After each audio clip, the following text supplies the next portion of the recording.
NBC Sports.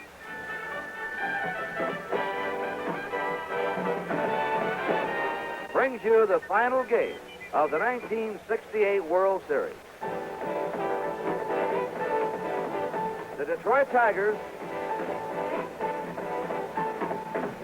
versus the St. Louis Cardinals. Brought to you by Gillette, makers of new foamy lemon lime shave cream and the new Techmatic adjustable razor. By the more than 1,350 branches in Canada of the Canadian Imperial Bank of Commerce. And by Chrysler Canada Limited and the Dodge, Plymouth, Roots, and Simca dealers who sell the quality engineered cars and trucks by Chrysler.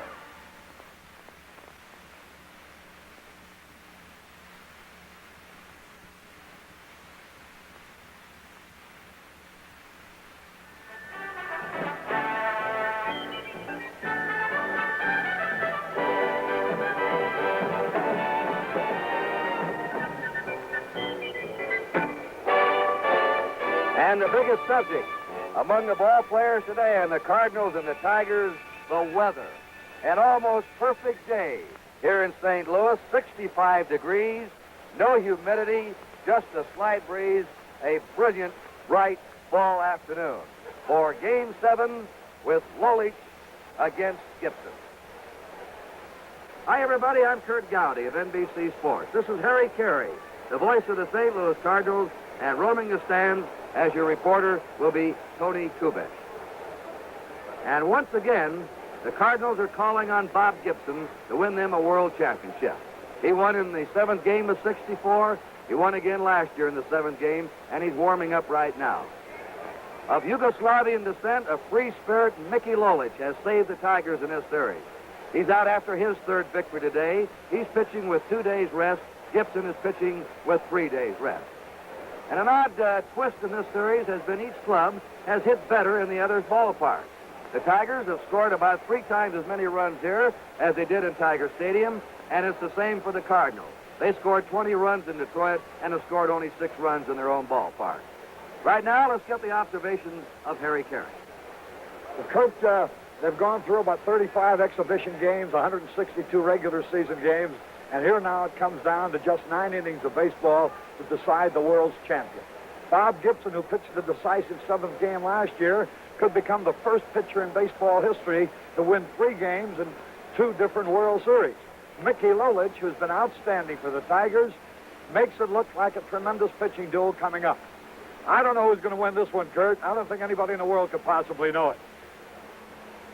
Around the field here, the stands are being filled. There'll be another capacity crowd of better than 54,000 people.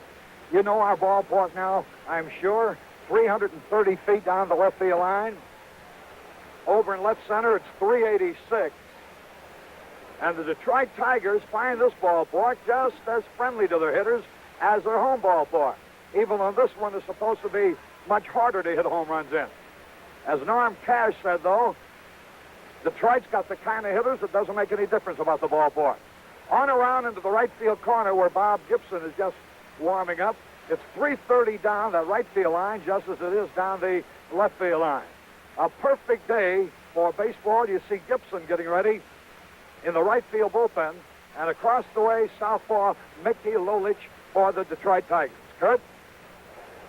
Bob Gibson has allowed just 1 run in these 2 games. He shut the Tigers out here in the opener, and then he allowed them 1 run at Tiger Stadium. Mickey Lolich came back to even this series in the 2nd game when he defeated the Cardinals 8-1.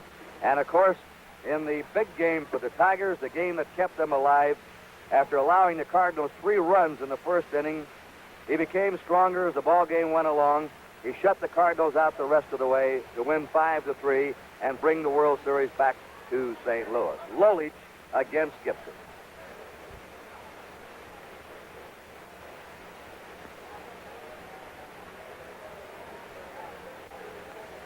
And now we're going to have the introduction of the players and the playing of our Here are the national lineups for Game 7 of the 1968 World Series. Here is the manager of the Tigers, number 10, Mayo Smith.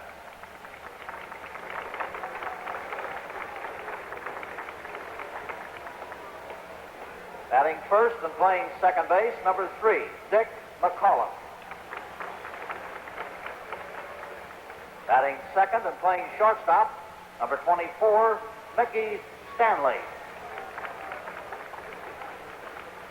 Batting third and playing right field, number 6, Al Kaline. Batting fourth and playing first base, number 25, Norm Cash. Batting fifth and playing left field, number 23, Willie Horton. Batting sixth and playing center field, number 5, Jim Northrup. Batting seventh and catching, number 11, Bill Freehand. Batting eighth and playing third base, number 8, Don Wirt.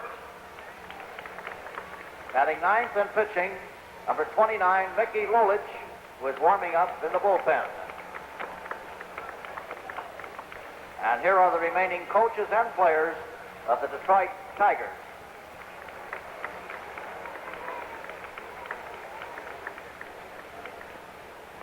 And now for the St. Louis Cardinals. Here is manager Red Schoendienst.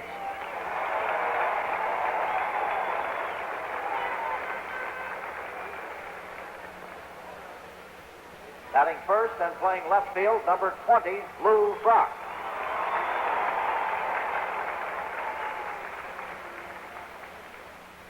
Batting second and playing second base, number 25, Julian Javier. Batting third and playing center field, number 21, Curt Flood. Batting fourth and playing first base, number 30, Orlando Cepeda. Batting fifth and playing third base, number 18, Mike Shannon. Batting sixth and catching, number 15, Tim McCarver.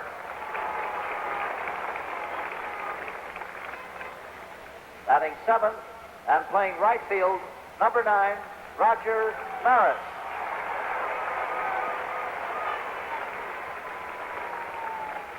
Batting eighth and playing shortstop, number 27, Dal Maxwell.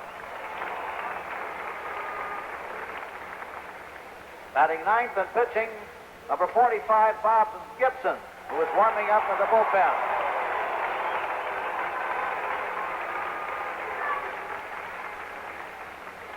And here are the remaining coaches and players of the St. Louis Cardinals.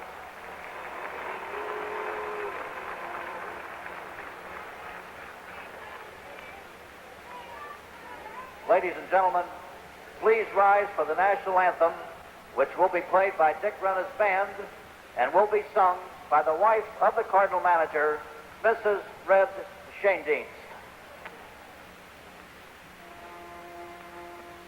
Oh, say, can you see by the dawn's early light what so proudly we hailed at the twilight's last gleam?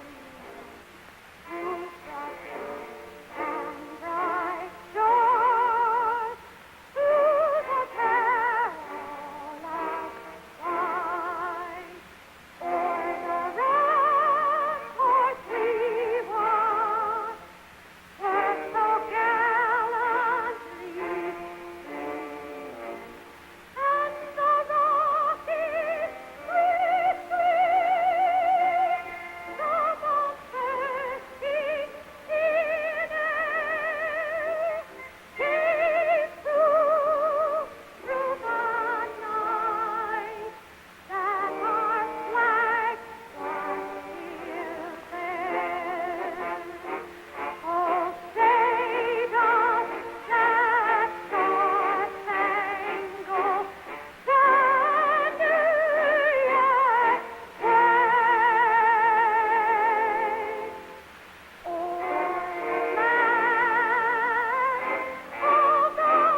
game of the 1968 World Series being brought to you from St. Louis as the Cardinals meet the Tigers.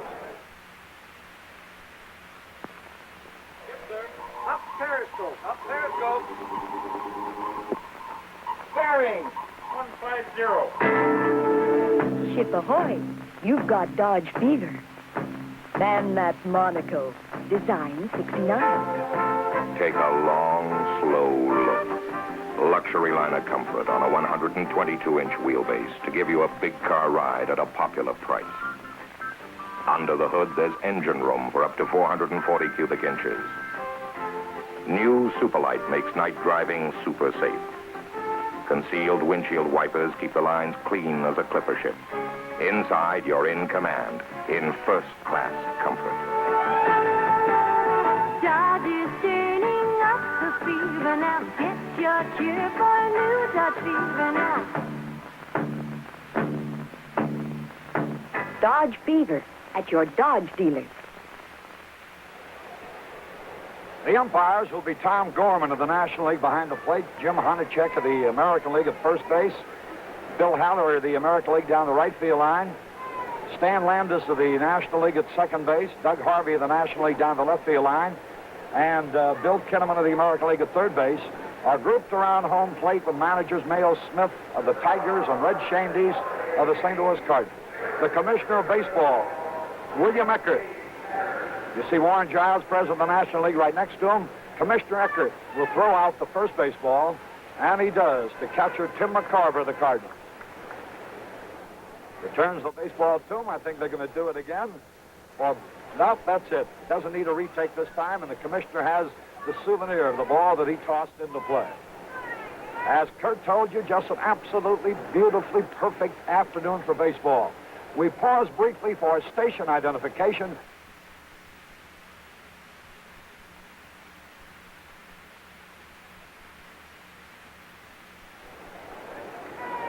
The Cardinals are taking the field.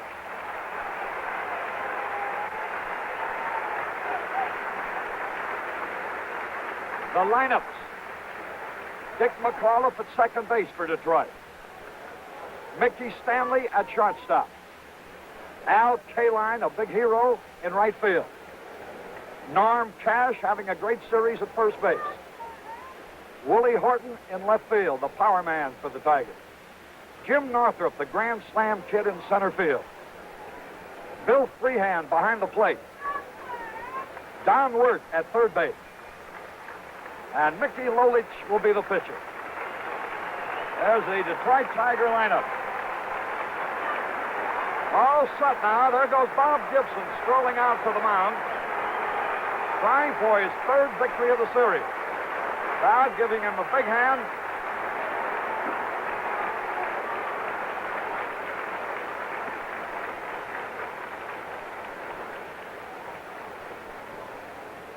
Here's the St. Louis Cardinals lineup. Lou Brock in left field. Julian Javier at second base. Kurt Flood in center field. Orlando Cepeda at first base. Mike Shannon at third base. Tim McCarver, the catcher. Roger Maris in right field against the southpaw. Down Laxdale at shortstop. And Bob Gibson, the pitcher. And now, before I turn the microphone over, I just want to say, not only a great sportscaster, as you all know, but I just want to tell you what a wonderful gentleman, and whose friendship I so highly value. A tremendous fellow who makes a guy like myself feel so at ease doing a job like this. Just one of the greatest guys in the world, ladies and gentlemen, Curt Gowdy. Thank you so much, Harry, and good afternoon again, everybody. And Dick McAuliffe in the batter's box. Bob Gibson, 32 years old, from Omaha, Nebraska. Once again, carrying the load for the Cardinals in the final game. McAuliffe batting .261 in this series. A typical Bob Gibson pitch. A fastball on the corner. That's what the Tigers talk about. Is how Gibson's on the corners all the time. Never gives you a good pitch to hit. There's his curve. That was the pitch that was so effective in the first game of the series when he set the record-breaking 17 strikeouts. No balls, 2 strikes to Dick McCullough. Playing him as a pull hitter to the right. 1-2 now.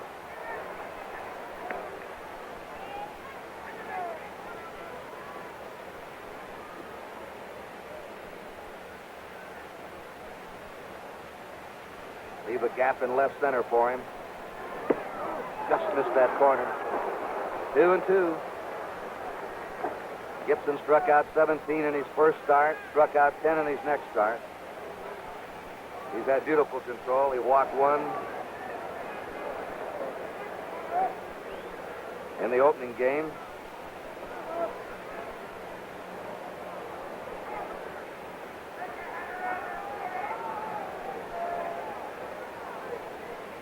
And he had 2 walks in game 4. That's low inside. So from a 2-strike count, it's a full count now, 3-2 to Dick McCullough.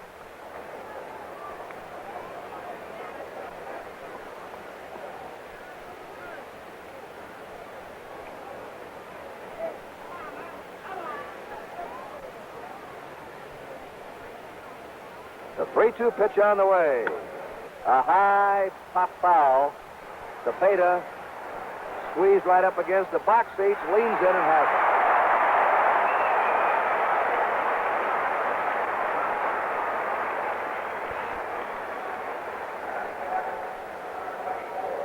The next batter for the Tigers, Mickey Stanley, who's had 5 hits and 24 trips, batting .208.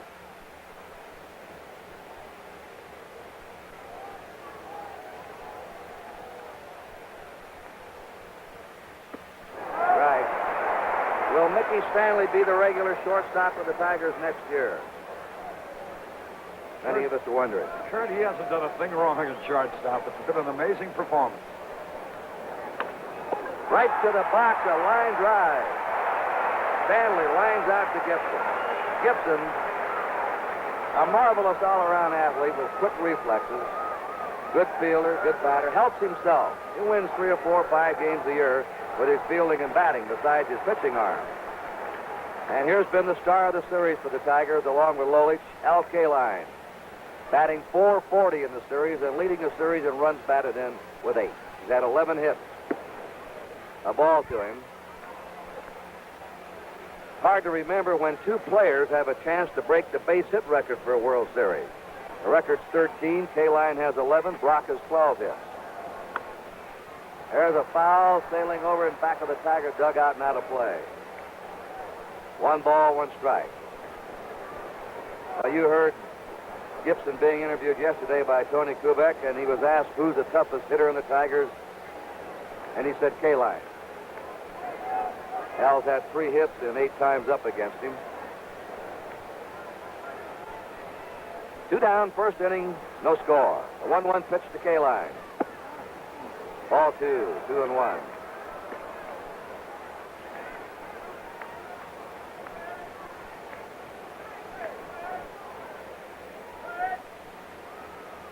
Pitching Kaline low in this series. The 2-1 pitch, low outside, ball 3. He hasn't had too many high pitches to look at, and not too many curveballs. A good curveball hitter.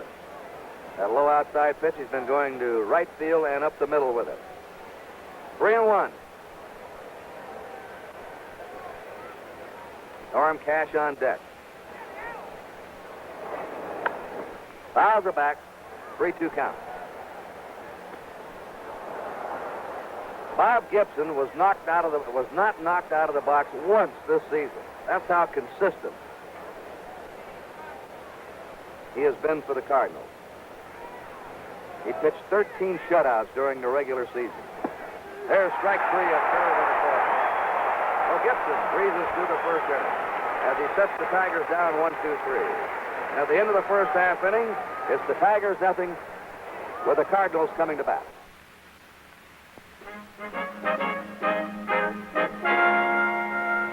In this remote part of Canada, people depend on the river. And by river, regularly as clockwork, Canadian Imperial Bank of Commerce brings banking service to them.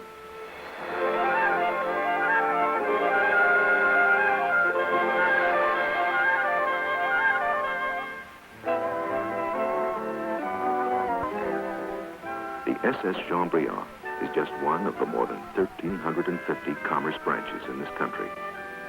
It's typical of commerce determination to make your banking convenient. Think how handy your own commerce branch is. Here's why. Because the commerce has more branches than any other bank on this continent.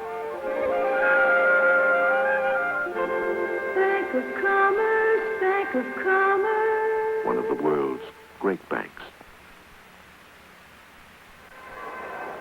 Michael Stephen Lolich, 28 years old, trying for his third World Series victory. Studying, he flips that ball as he lets it go, and actually he's quicker to the batter than it looks from the stands. He's what the ball players call sneaky fast. His stuff is always moving. His fastball runs in, runs out. A good sharp slider and curveball, and he's usually down low. And for the first time this year, Lolich is pitching with 2 days rest. Lou Brock has been effective against Lolich. Brock has had 4 hits and 8 times up in the 2 games he's faced Lolich.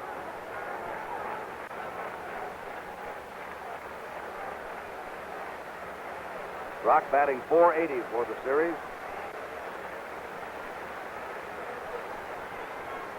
Downward in shallow at third again against him. He's been going to left field almost exclusively against the left-handed pitcher in this series. The ball to him. Javier's on deck, and then Curt Flood.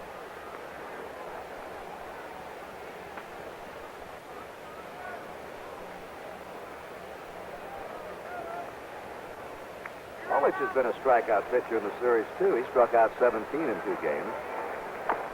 Fouled off. He's had very good control. He walked 2 in game number 2 here in St. Louis, and he walked only 1 in game 5 at Detroit.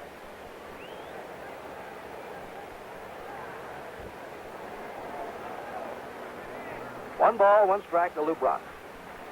No score, last of the first inning.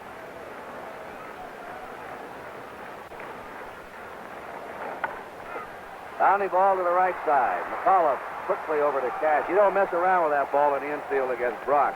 You get rid of it. 1 out. Julian Javier, batting second today for the Cardinals. Having another good series, batting .391. He's had 9 hits and 23 up. He hits left-handers very well during the course of a season, doesn't he, Harry? Yes, I should say. About twice as well as he hits right-handers, and he has great power against them, Kurt. He can hit the long ball. 1 away for the Cardinals, nobody on. Fly ball to center field. Jim Northrup nearly tripped. Hauls it in. You saw him catch his spike. Now he'll look over there where he caught those spikes. Would have been disastrous. 2 down. Curt Flood has 6 hits and 24 times up, batting .250.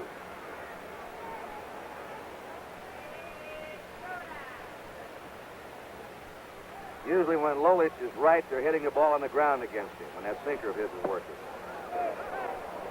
Tough pitch inside. Ball 1. I remember Bob Lemon, Harry. He was a sinker ball pitcher, and he liked to have his arm a little bit tired. We'll explain that in a minute.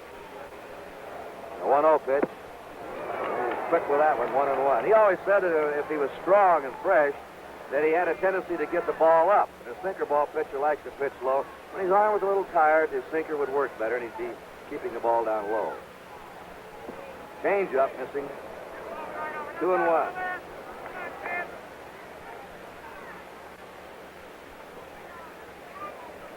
Two down, nobody on, no score, last of the first inning.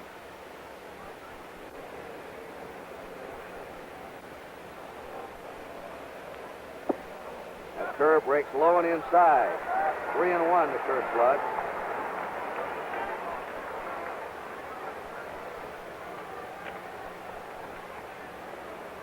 Lolich has been outstanding in the late season, last year and this year. He likes the cool weather. It's an ideal day for him today. Fly ball, that one may drop in, right center. K-line throws it back into McCullough, and there's the first hit of the ball game. Curt Flood loops the single in the right center.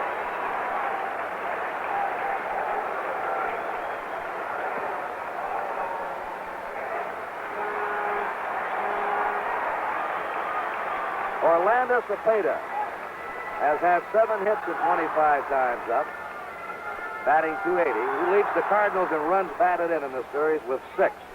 He's hit 2 homers.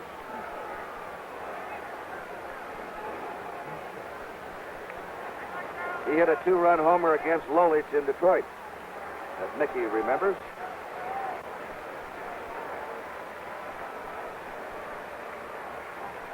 Flood getting his lead. Bounce foul down the third base line.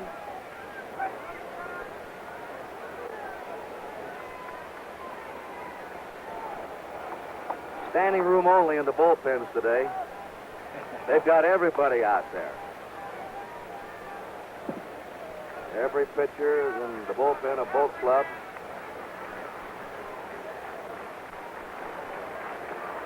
Flood on first. Lolich gets him back.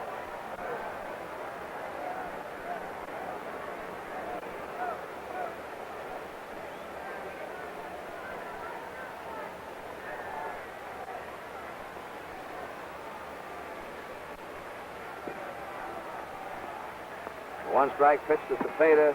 Low. 1-1.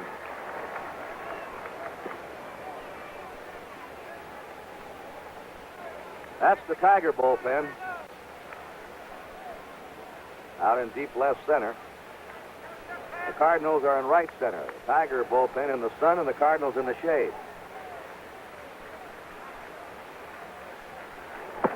Went after a bad pitch. 1 ball, 2 strikes. And there's the Cardinal bullpen.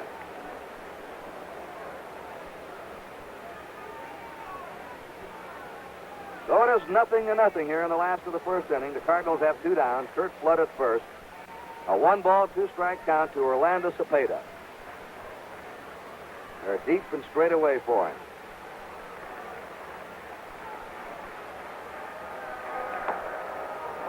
A low outside pitch that he went after again.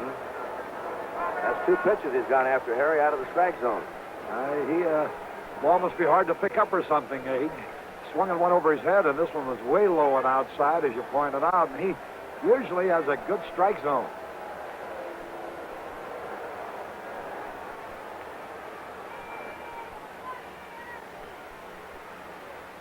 Curt Flood at first, 2 down.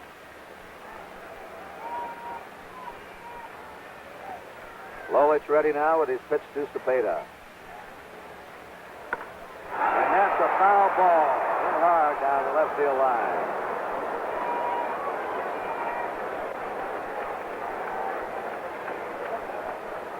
One ball, 2 strikes.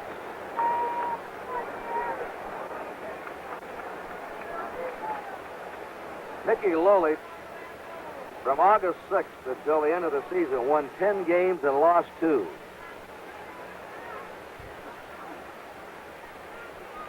The year before, he won 9 out of his last 10 decisions from August, the second week of August till the end of the season. Foul ball driven down the right field line. Stands. That's why they play Cepeda straight away. He can drive the ball to all fields with power.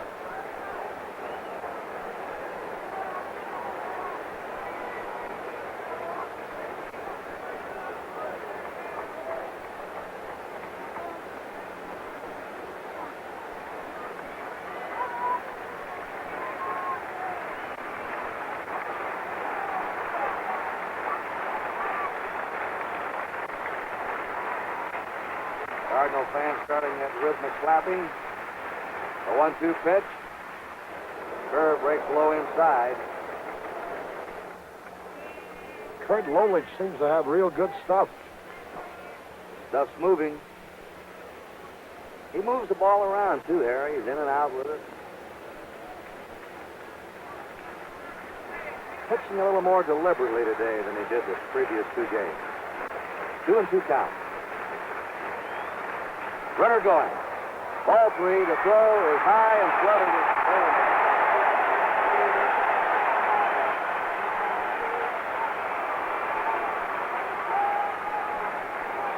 Let's watch it in slow motion.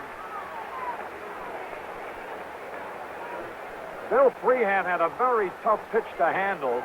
His throw is high and flood is in there, as you can see, but he had to pick that pitch right off the hitter's shoe tops.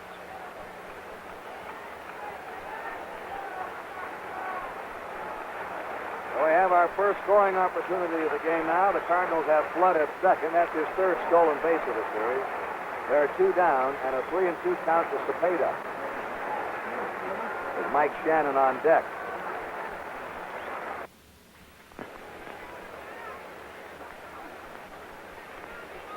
The year before, he won 9 out of his last 10 decisions from August, the second week of August till the end of the season. Foul ball driven down the right field line. Stands. That's why they play Cepeda straight away. He can drive the ball to all fields with power.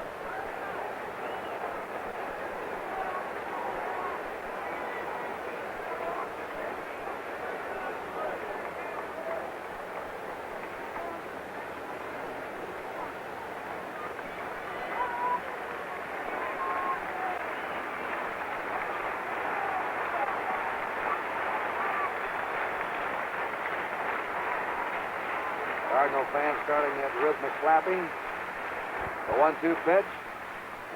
Curve breaks low inside.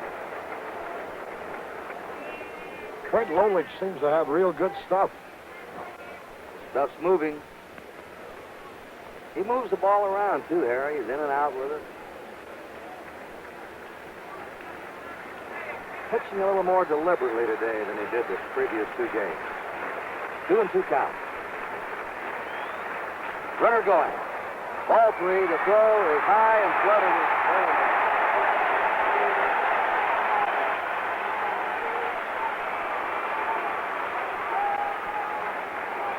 Let's watch it in slow motion. Bill Freehan had a very tough pitch to handle. His throw is high and flood is in there, as you can see, but he had to pick that pitch right off the hitter's shoe tops.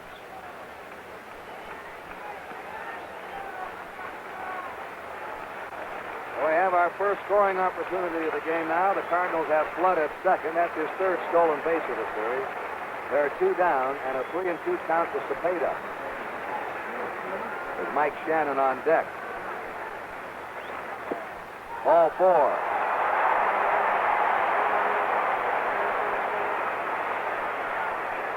Lolich worked very carefully to Cepeda.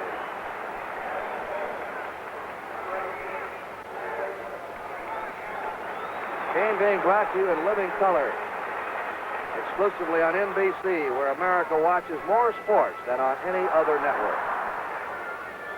Mike Shannon batting .280, 7 hits, 25 times up.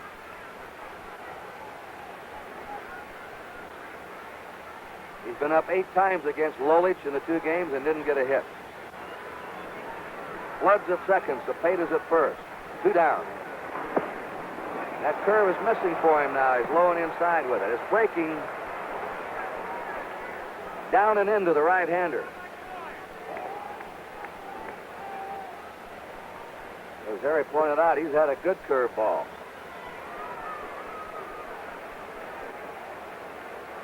One ball, no strikes.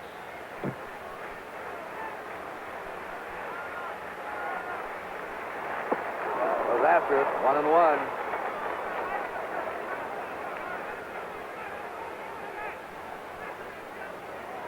There's Flood at second. Cepeda, come on, Mike. He's at first. They're playing off the bag against him. He'll get a big lead there.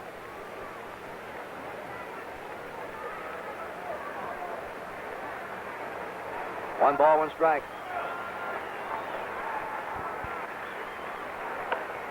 There's a drive in the right center. K-line's over in front of it and has it for the out. He's been all over that right field area in this series. No runs, 1 hit, no errors, 2 left. At the end of the first inning, it is 0-0.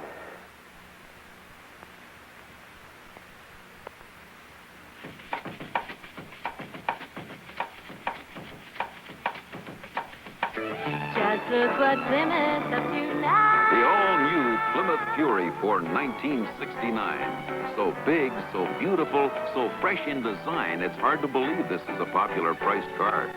Fury has more comfort, more roominess, more luxury. And behind the wheel, more excitement.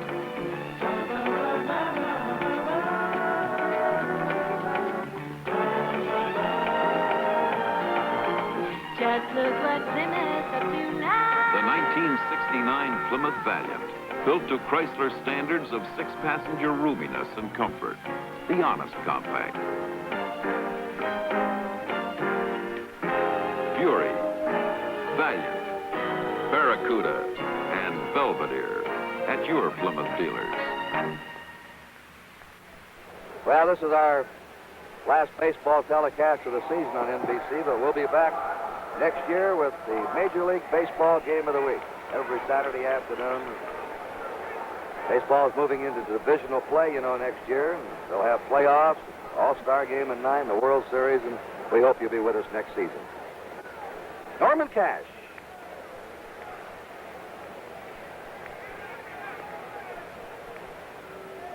A solid World Series for him. He's batting .409. Pitches low outside. Cash has had 9 hits and 22 up. Has driven in 5 runs. Cash has opened his stance up a little bit. He changed a couple of months ago. Fouls it off.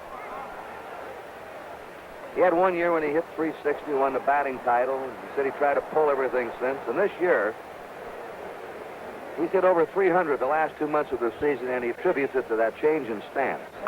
Fouls it back.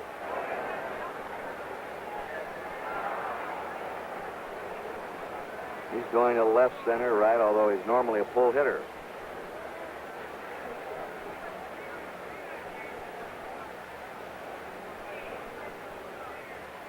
Cash says, well, I hope we win, naturally. Because I know one thing, we haven't embarrassed ourselves. There's a high fly ball into right center. Maris and Flood. It's Maris calling for it for the grab. 1 down. Willie Horton. 5 hits and 19 times up. Batting .263. He's had 1 home run, and that's been right here. Titanic shot into the center field bleachers.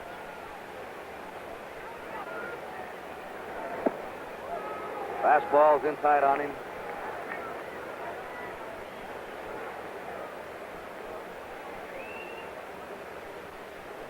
Nothing to nothing in the top of the second. Foul back. Gibson's throwing hard as usual. The two coaching at first, Wally Moses, and over at third is Tony Cuccinella.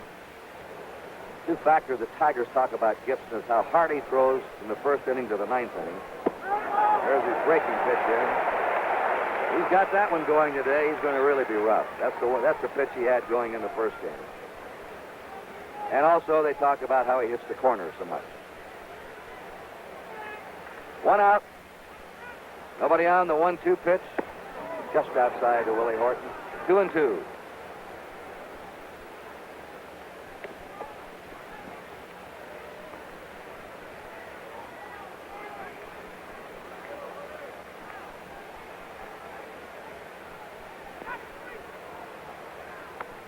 Fouls the breaking pitch back. That hung up over the plate for Horton that time. He had a murderous swing at that one. 1 away, bases empty. 2-2 to Willie Horton.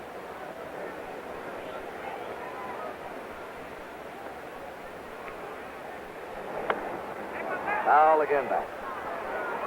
The weather has been almost as odd as the series. We had rain on Sunday, bright sunshine on Monday, rain yesterday, and a beautiful day today. And the games have gone like that. One side of one day and the other club coming back, off and on, off and on.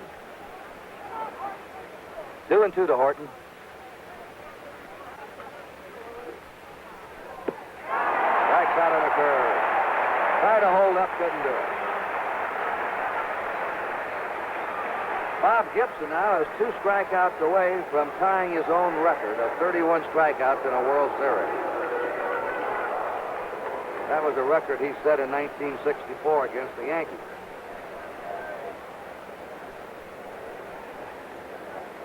Here's the Grand Slam kid, Jim Northrup. Takes it high for a ball. Northrup batting .208. He's had 5 hits in this series. 2 of them have been home runs. He's second on the Tigers in RBIs. Gibson's high, ball 2.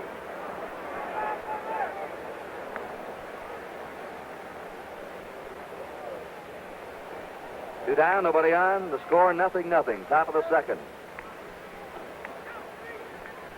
The 2-0 pitch. His fastball is through. Strike 2-1.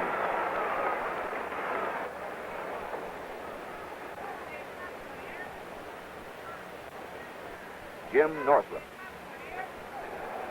Fouls it back. 2-2.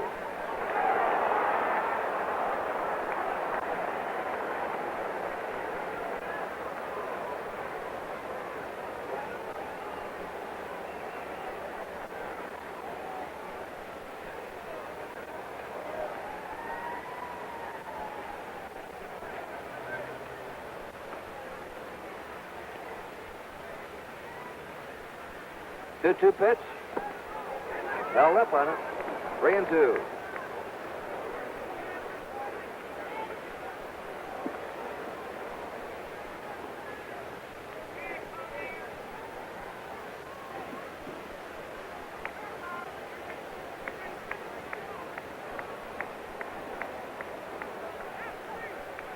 Three-two pitch. Strike shot on the curve. The curve has been Gibson's big pitch. That's his third strikeout. 3 up and 3 down. At the end of an inning and a half, it's the Tigers 0 and the Cardinals 0. Wherever you are, whatever you're doing, feel confident. Stay dry with new Right Guard Antiperspirant, a completely new product from Right Guard. Right Guard Antiperspirant is a new defense against perspiration. It contains a tested agent that checks perspiration wetness. Feel confident. Stay dry. Get new Right Guard Antiperspirant in the silver can. 10 more blades to go. 5 blades to go. 3. Just 3 blades to go.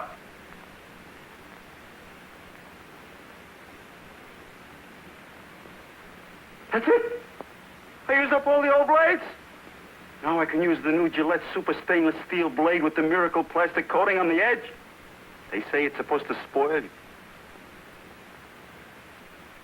The spoiler. Tony Kubek. Thank you, Kurt. You know, anytime the Cardinals need the big game, they call on Mr. Bob Gibson. Mrs. Bob Gibson, Charlene, you must be quite proud of your husband. I sure am. It's quite a responsibility on his shoulders. And on mine, this is the third time I've stepped through something like this. I guess you'd like some runs quick, wouldn't you? I sure would. Like right now. Charlene, thank you so much. Now let's go back upstairs to Kurt and Harry. Tim McCarver, Roger Maris, and Del Maxville. They'll be up for the Cardinals against Mickey Lolich in the last half of the second. McCarver, 8 out of 24, a .333 World Series average.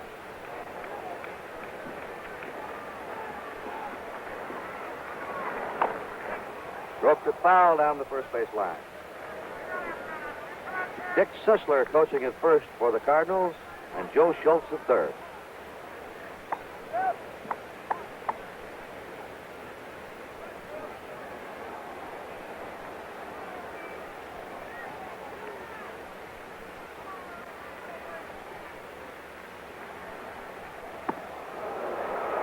One and one to McCarver, who's had only 1 hit in 7 times up against Lolich.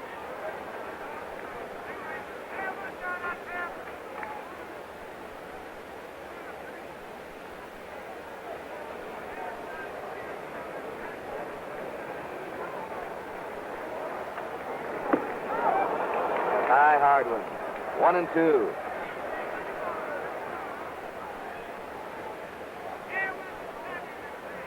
Cardinals were getting some airline tickets and passports today. They're going to Japan to represent the major leagues after the World Series, making the annual tour of Japan that one of the United States teams does every year.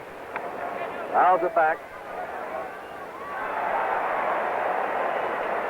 Nice catch of a souvenir in back of us.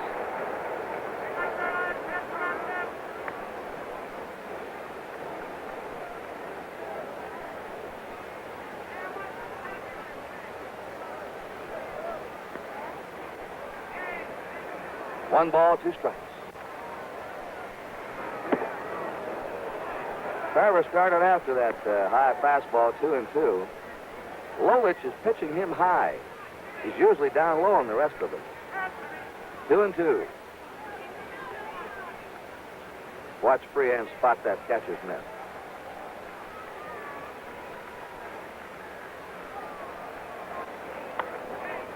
A foul back again. Well, with 2 days rest, Lolich has thrown more pitches here in the first inning and this inning than he did in either of Game 2 or Game 5.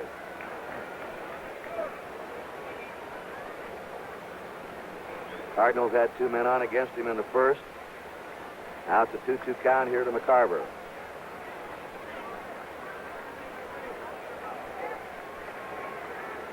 His curve just missing. Gibson's curve has been his pitch. He's been hitting with his curveball, and Lolich is missing with his. That doesn't mean it'll stay this way. 3-2 to Tim McCarver. Nobody on, nobody out.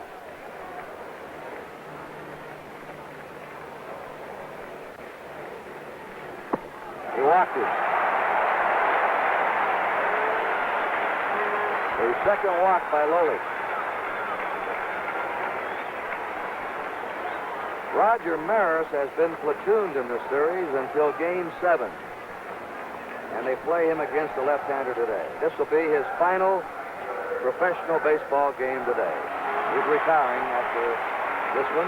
He's not going with the Cardinals to Japan. And this is it. And so will it be for Eddie Matthews of the Detroit Tigers after a long and wonderful career, both in the National and American League. Eddie Matthews will retire from baseball after this game. They've both bruised up a few pitchers in their time. Yeah, they've hit a few balls out of the park. McCarver on first, nobody out. The score, 0-0, last of the second. Roger Maris, the batter. And there's Lolich's curve missing again. And now they have, I believe, sent the call to the Tiger bullpen. I see some stirring around out there.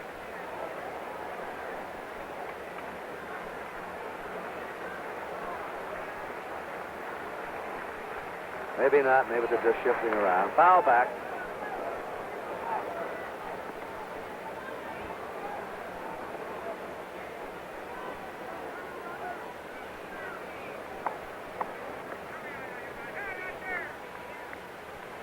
One ball, one strike to Maris.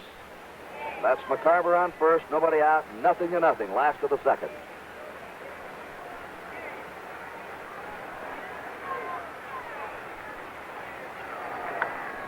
He pops it up over toward the Cardinals dugout. It is right on top of the dugout. Cash disappeared inside and comes back out.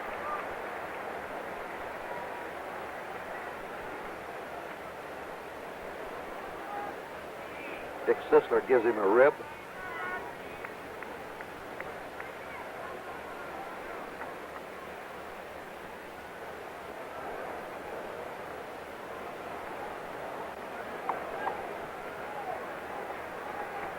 One ball, two strikes.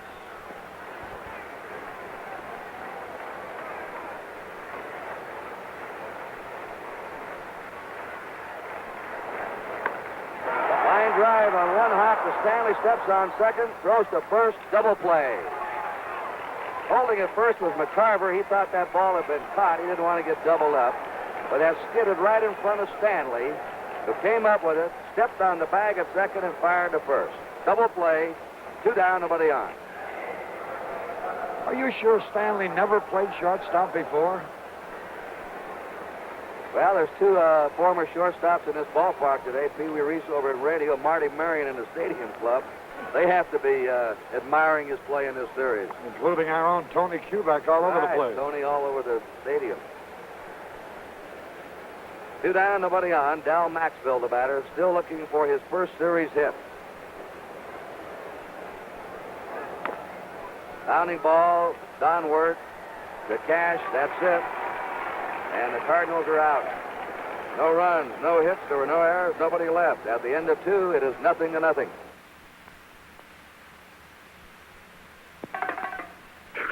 Oh, I'm so nervous. What if I got Dodge fever? Right in the middle of cutting this $2 million diamond. Some things just can't wait, like the Dodge Swinger 340. Young, new, compact with a wild new personality. The size, style, and looks say it all. Please, I don't want to make a boo-boo. With bumblebee stripes, dual exhaust, 4 on the floor, and a new high-performance hood. What gives the Swinger its swing? 340 cubes of V8. Easy. The game is authorized under television rights granted by the Commissioner's Office solely for the entertainment of our audience. And any publication, reproduction, or other use of the pictures, descriptions, and accounts of this game without the express written consent of the Commissioner's Office is prohibited. Bob Gibson will pitch to the bottom third of the Tiger order. In the third, Freehan, Wirth, and Lowey. Bill Freehan has had 1 hit in 20 times. Curve is outside. Harry, he went in for his first lick in batting practice today and broke his favorite bat. He said, "What a World Series I'm having." Got a good sense of humor. He kid himself a little bit. Maybe that's what he needed was a new bat. Looks like Gibson's slider that time for a strike. 1-1. Kurt, I've never seen Gibson throw so many breaking balls as he is in this game. 1-1 pitch. Fastball lined in the center at Kurt Flood. 1 away. Well, Bob Gibson now has retired the first 7 batters he's faced. Don Wirth, 1 hit in 14.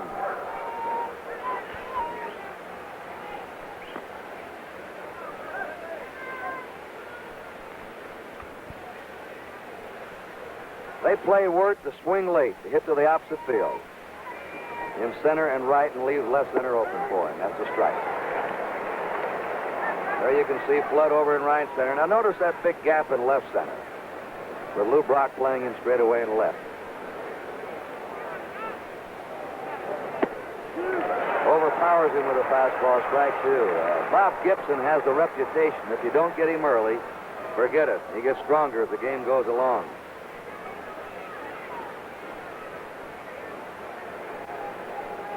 The 2-strike pitch. And Gibson has tied his own all-time World Series record. That's his 31st strikeout in this series.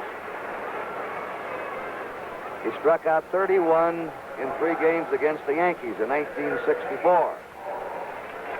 This is his 4th strikeout today. And he's been really consistent in strikeouts. This is his 21st inning, and he's had at least 1 strikeout in 19 of those 21 innings.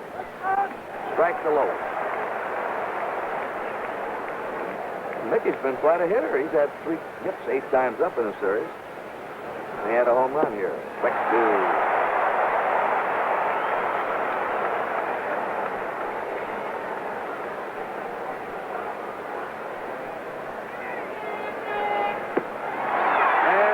Broken the World Series record. 32 strikeouts now is a new record, and he'll probably pile that one on. 3 up and 3 down. At the end of 2 1/2, Tigers nothing, Cardinals nothing. Once you get off the beaten track, weekend driving can be fun. Though sometimes the unexpected can happen, especially when your wife is with you.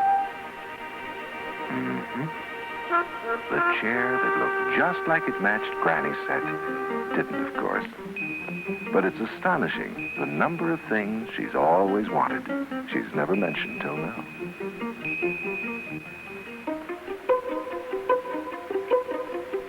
That's when it's nice to have cash on hand at the Commerce. cash for spending, cash for saving. The Commerce checking account plus savings account gives you the best of both worlds. Lets a man be his own master. Yes, sir. Weekend drivers sometimes get an unexpected bonus, especially when they keep cash on hand. Keep cash on hand at the Commerce. All right, Tony. We've got Mrs. Roger Maris. Pat, you must be a little saddened today knowing Roger's playing his last ball game. Yes, I certainly am, but I'm sure we'll just end up winners, and the good Lord upstairs is watching over. Pat, good luck to you, good luck to Roger. Let's go back upstairs to Kurt and Harry. Thanks. Bob Gibson had a standing ovation, especially when it was flashed on the scoreboard about his World Series record. He's now broken 2 World Series records in strikeouts, 17 in one game, and the most strikeouts ever in the series, breaking his own. Ball 2 to Gibson. Lolich has walked 2. Lou Brock's on deck at the top of the order, and then Javier.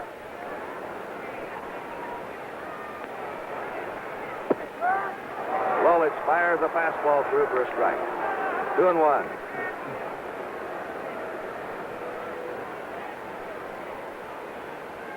Gibson dangerous with the bat for a pitcher.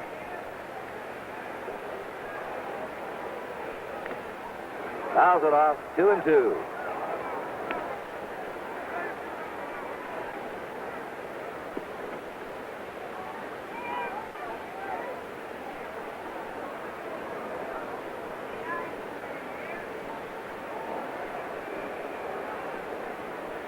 The only pitcher to ever hit 2 World Series home runs. He's had 2. There's a chopper being charged by third baseman Wirt, who throws him out easily, and there's 1 down. Lolich jammed him on the fist with a fastball. Wirt hasn't hit much, but he's played a steady third base. Lou Brock grounded out his first time.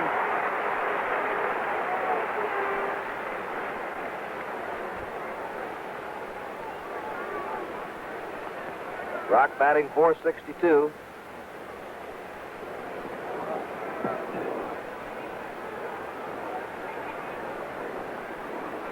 He has the highest lifetime batting average of any player who's played, and this is for World Series competition, of any man who's ever played in the series. There's a good curve in the corner for a strike. 0-0. The Cards have 1 out, nobody on, last of the 3rd.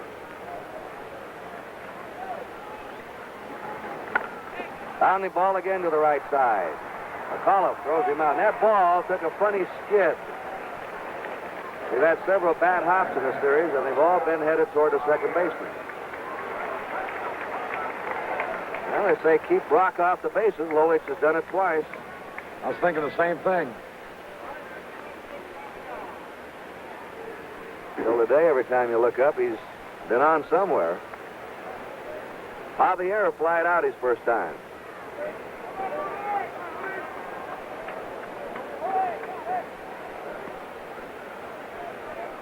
Mickey Lolich, owner of 5 motorcycles, has that sinker ball going for him. Easy tapper to third, and Lolich and Gibson are matched up here now. So far, this looks like a rouser of a pitching duel. 3 up and 3 down. At the end of 3, it is 0-0.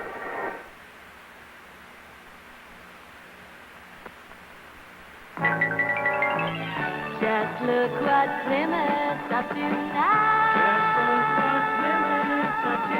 Meet the beautiful 1969 GTX, one of the exciting Plymouth Belvedere line that includes Roadrunner and Sports Satellite. GTX is all sport, all luxury and comfort. From any angle, GTX is a great-looking performance car at a down-to-earth price.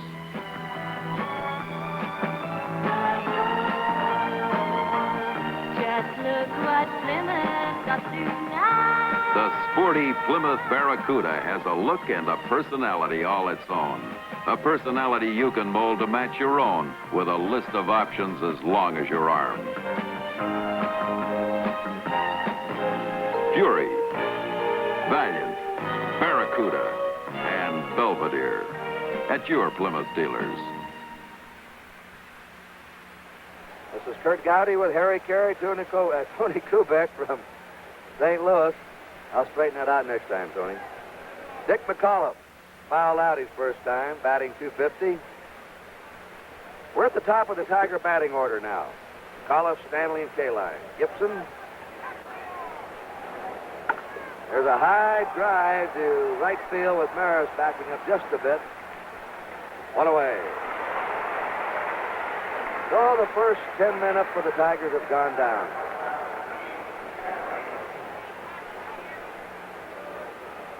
Here's a fellow who's hit the hardest shot off Gibson so far, a line drive to the box that Gibson stabbed in the first inning. 5 strikeouts, no walks so far.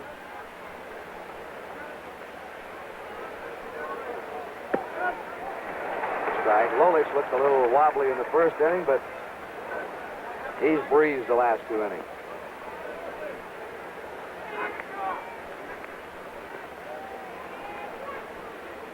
No balls, 1 strike to Mickey Stanley. Foul back. The count quickly goes 0-2.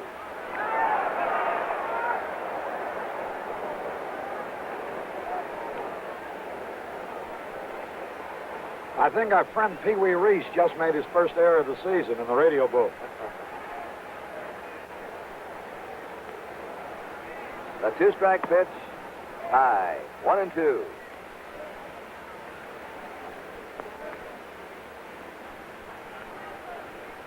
Gibson is bearing down now on another record. Most strikeouts lifetime in a World Series. Ground ball in the hole. Maxwell has a long throw, and he couldn't straighten up and let it go. He caught his spikes. That is a single, an infield hit for Mickey Stanley. Looks like he's hurt his right foot or his leg. Well, there's the first base runner for the Tigers. That would have been a tough play for Maxwell anyway, because Stanley can run. Maxwell had a long throw from deep in the hole. Fastball outside the K-line. Each team has had 1 hit. K-line struck out his first time. 0-0 in the top of the 4th.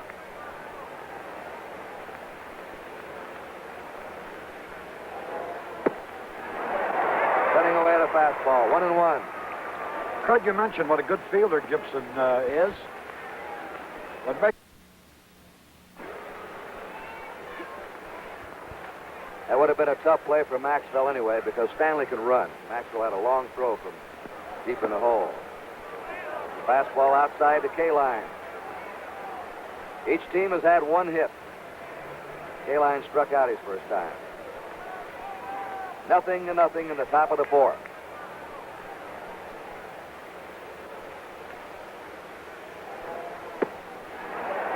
Cutting away the fastball. 1-1. Kurt, you mentioned what a good fielder Gibson is. What makes him remarkable is the way he throws himself off the mound, how he can react to catch balls hit back that way. 1 ball, 1 strike. Low. Ball 2, 2-1. The way he falls toward first, you think you could bunt on him, wouldn't you?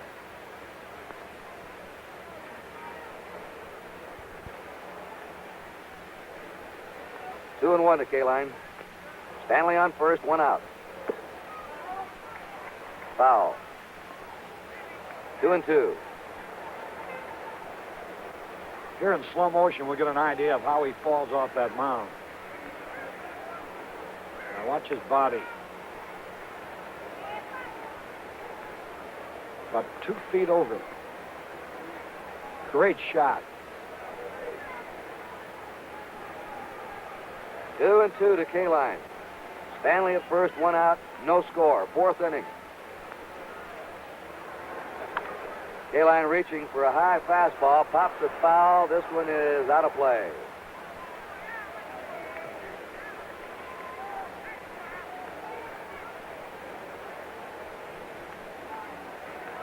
Whitey Ford has 94 strikeouts in his lifetime in the World Series. Gibson now has 89.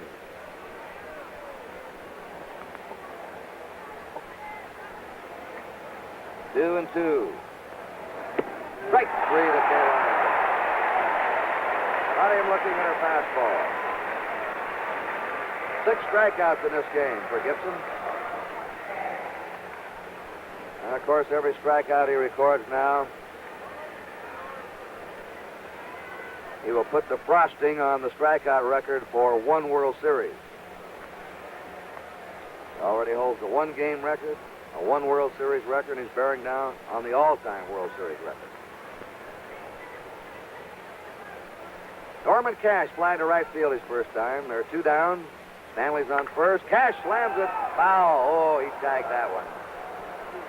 Got around on it a bit too much. Boy, that's a 3rd tier up there, Kurt. What is that, Joe Garagiola? Right. A little more reach there, Joe. Ed McCauley, I believe, has got it. Ed McCauley. Well, he had a pretty good stretch up there in those rebounds in basketball. Cash ripping away at a fastball, 0-2. Tigers in the 4th have 2 down. Stanley at first, no score.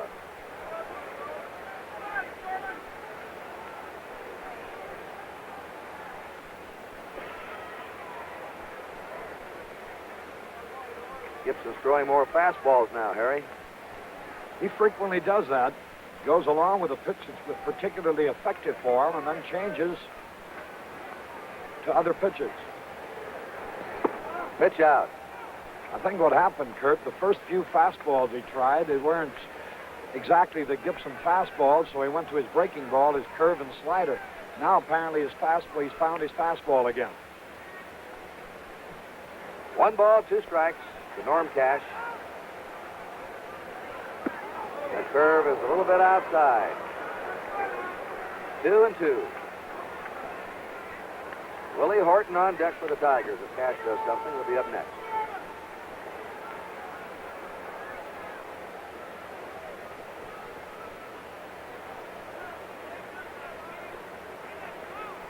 Two-two pitch on the way.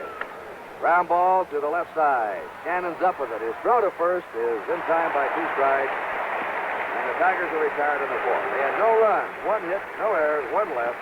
At the end of 3 1/2, Tigers nothing, Cardinals nothing. If you've been looking for a lime shaving cream that's not too sweet, Gillette Foamy has what you've been looking for. Because Gillette Foamy has this. The lemon lime. It's part lemon, part lime. The essence of the lemon keeps the tang in the lime. And that keeps this shaving cream from smelling too sweet. Gillette Foamy with lemon lime. Wait till your face gets a taste of it.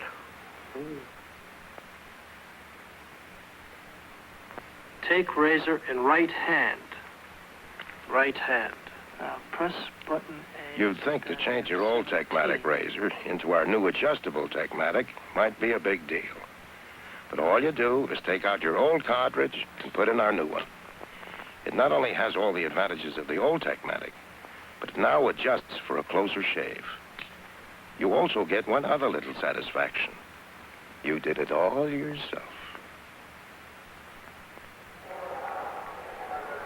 Kurt Flood is ready to go now. Flood, Cepeda, and Shannon. One thing you could have bet on in this series is the attendance here every day. 54,692 just been announced. Ball one. That's been the attendance announced every day. That's everything they can sell, including standing room. Mickey Lolich pitching to Kurt Flood. The count 1-0. High, ball 2.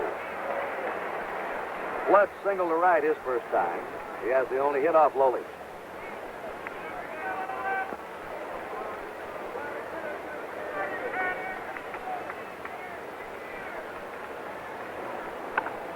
Drive down the right field line. It is a foul ball.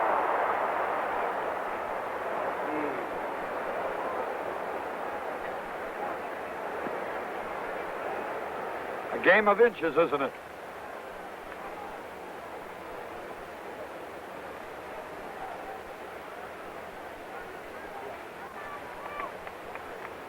Kurt Flood, the most consistent hitter for the Cardinals all year. He started out hitting over 300 and right up around that 300 mark week after week.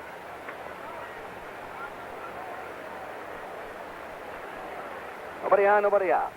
The 2-1 pitch to him. Line drive to Stanley on one hop. Picks it up. Throws. He's got a neat recovery by Stanley, who didn't give up on that ball. A skidding one-hopper. That's why this ball was really hit hard by Flood. Stanley, in knocking the ball down, is able to keep it in front of him.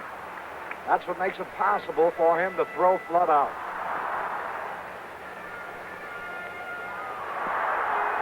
He has that sidearm throw, Harry, but he put something on it. Just going to say, he gets a lot on his throw. He threw out a fast man. Flood. Cepeda drives it foul down the right field line into the seats.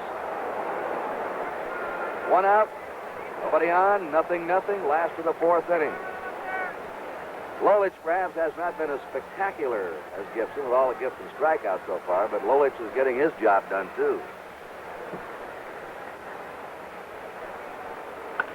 Bounding ball. Nice stop by Ward if he can come up with it. His throw. He's got him. That was a tough play. Off to the left. Second hop was coming up sharply to him. And he hung with it and threw him out.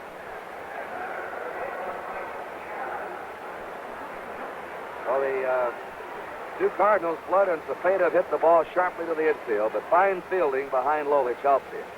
Lolich's sinker is working because 1, 2, 3, 4, 5, 6, 7. The last 7 batters have hit balls to the infield. Which means they're popping the ball. It's a strike. The ball, that live fastball is dipping down. 2 down, nobody on.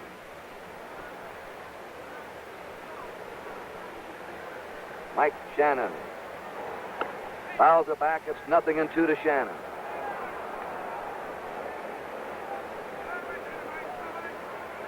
Now, Shannon has a farm, Harry, not too far from here. And you know what he's rearing, raising? Quail and wild turkeys so he could hunt.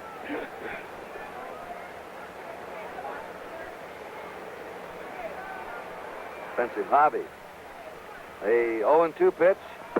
Struck him out on a high fastball, and Mickey Lolich continues to match Bob Gibson. In goose eggs here, 3 up and 3 down at the end of 4, 0-0.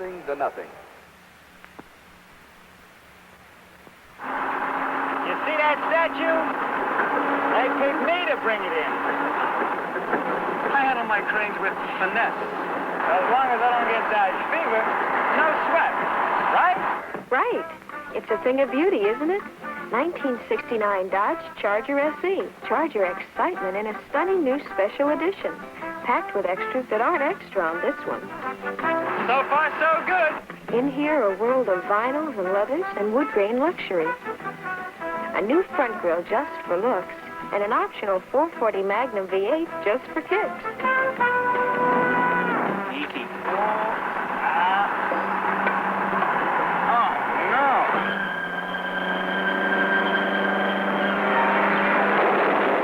Charger's special edition for 1969.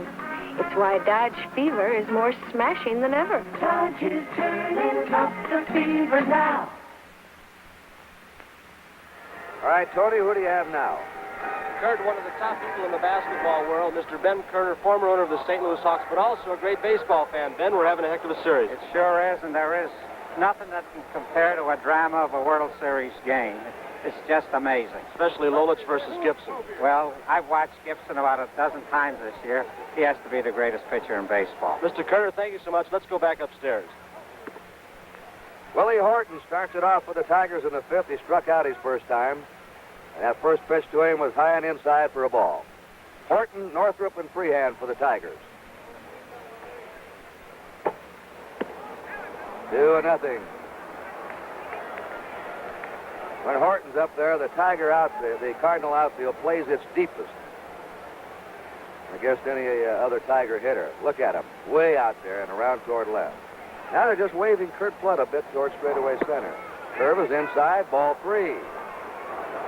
Gibson has not walked a man so far, and he struck out 6. I would be a bit surprised to see Horton given the green light on this 3-0 pitch. Right in there, 3-1.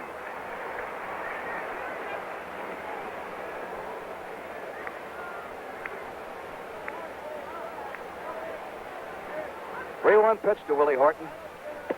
Strike 2.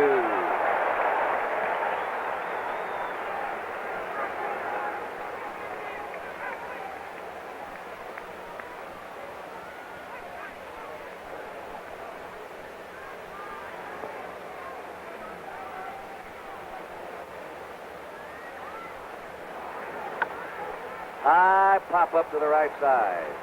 Javier lost his cap, but has the baseball. 1 out.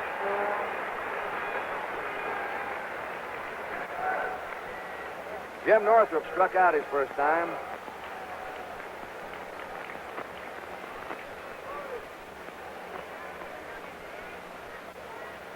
Wayne Northrup is a pull hitter to right field.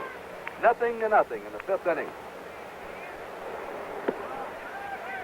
A ball. Each team's had only 1 hit. The only base runner for the Tigers has been Stanley, who had an infield hit in the 4th. With 2 out in the 1st, Flood single, Stoll second, Cepeda walked. But Shannon flied out to end that inning. McCarver walked in the 2nd, and since then, Lolich has retired 8 in a row.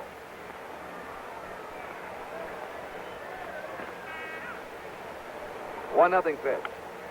There's a pop foul down the left field line. Everybody racing for it, and Shannon going away has it. Boy, what plays we're getting in this game. And this is the way to cap off the series with a brilliantly played game like this, Harry. Whenever you find outstanding pitching, here's the slow motion on Shannon's excellent play in foul territory. With his back to the infield, he makes the catch.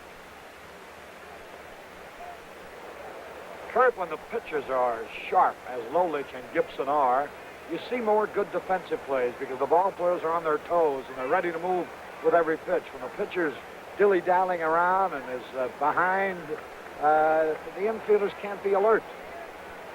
There are 2 down now. Nobody on, and Bill Freehan up. Fouls it back. Freehan lined to center field his first time. No runs, 1 hit for the Tigers. No runs, 1 hit for the Cardinals.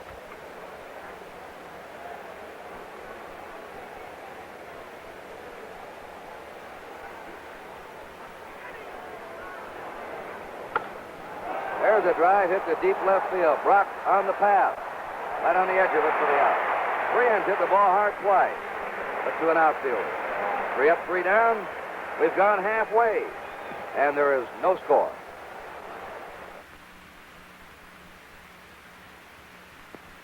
This was Canada, 1867.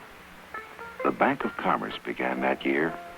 Canada grew, and Canadian Imperial Bank of Commerce kept pace. A reliable, progressive bank. Its thoughts are still on the future. Already, space-age computers serve some branches to give customers fast electronic service.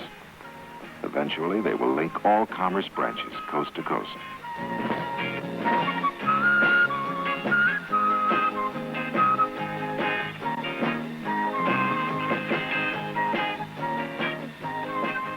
Also for the near future, Commerce cash dispensers. Conveniently located so that you can get instant cash day or night. Bank of Commerce, Bank of Commerce, Bank of Commerce, Bank of Commerce. One of the world's great banks. You know, Joe DiMaggio will make a 17-day tour of military hospitals in the Pacific, along with 3 active players at the close of the season. The trip was arranged by the Commissioner of Baseball, William D. Eckert, in cooperation with the Department of Defense and the USO. Outfielder Rick Mundy of the Oakland A's and pitchers Ron Klein of the Pirates and Ron Taylor of the Mets will accompany DiMaggio and Arthur Richmond of the Mets to the Pacific.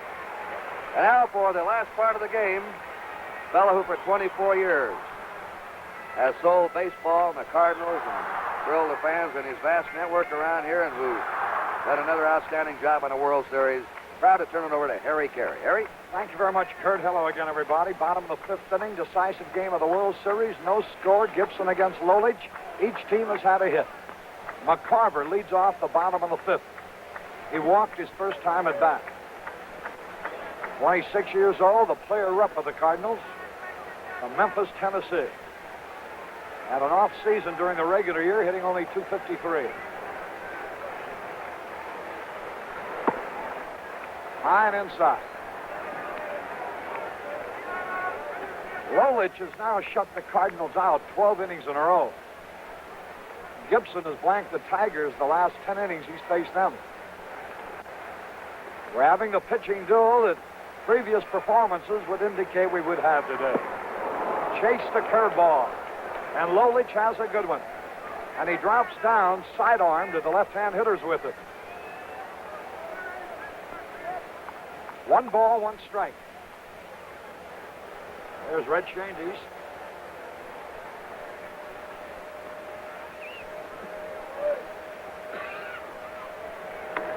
Hit hard, past Stanley in the left field. That ball took a skipping hop, didn't come up for him. And it'll be a base hit for McCarver. That's Tim's 9th hit of the series. And here's Roger Maris, and the Cardinal crowd now has become alive.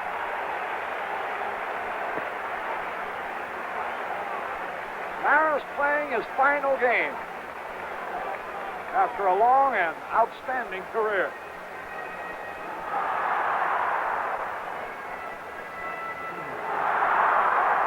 "34 years old. This is his 41st World Series game.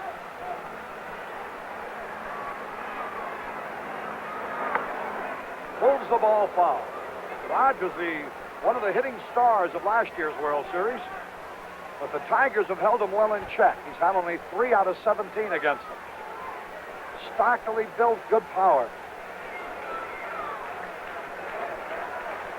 This is his 7th World Series.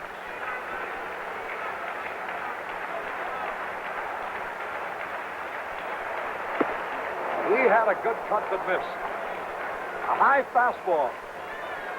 And Lolich is matching Gibson. Pitch for pitch and inning by inning. The Cardinals have 2 hits off Lolich. Tigers have 1 off Gibson.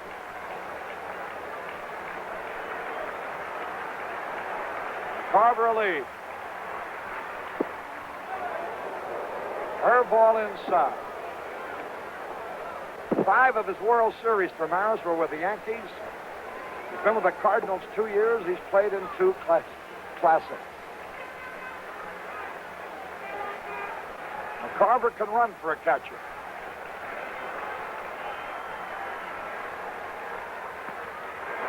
Struck him out. For Lolich, his 2nd strikeout. And he shows no signs of deteriorating at all. Here's the only hitless man in the series among the regulars. He's nothing out of 21. Darryl Maxville. He's 29 years old from Granite City, Illinois.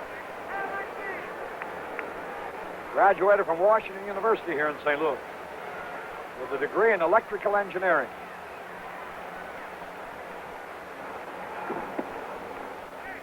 Curve is high and outside.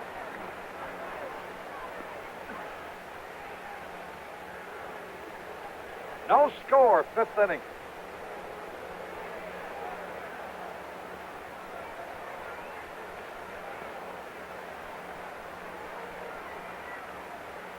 There goes McCarver. Swung, popped up. McCarver will have to return in a hurry. Cash in foul territory. Makes the catch. Throws late to McAuliffe covering first base. They were decoying McCarver, who was running with the pitch. The hit run was on. Decoying him into thinking the ball had been hit on the ground. Listen to the ovation now for Gibson.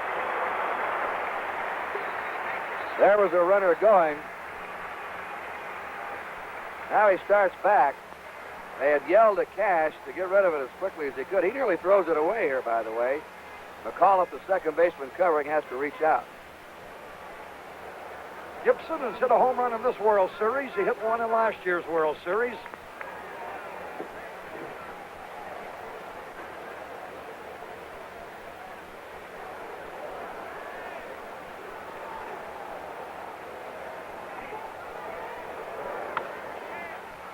High pop fly that McAuliffe calls for.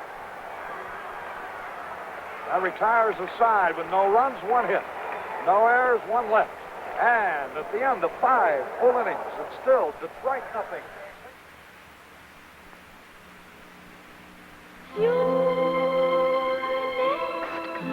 Announcing your next car, the great new Chrysler. Outside it, the surface of the road and the shifting, ever-changing elements. Heat.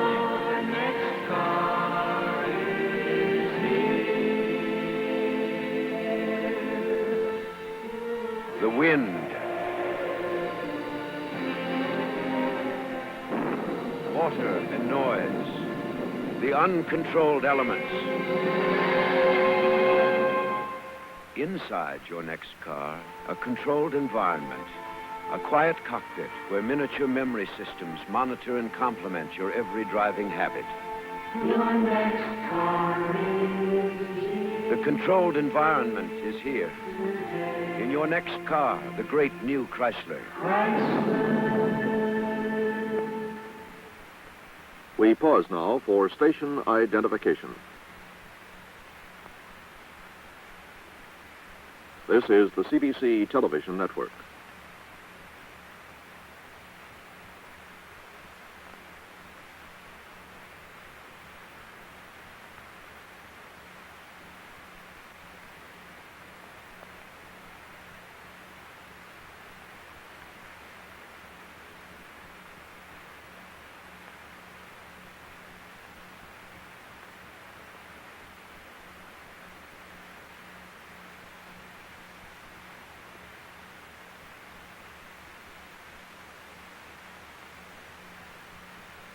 Well, I'm not a young boy, Tony. I'm Don Davidson of the Atlanta Braves.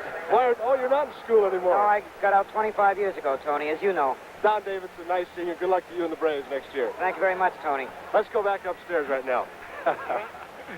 Our good friend Donald Davidson. 6th inning.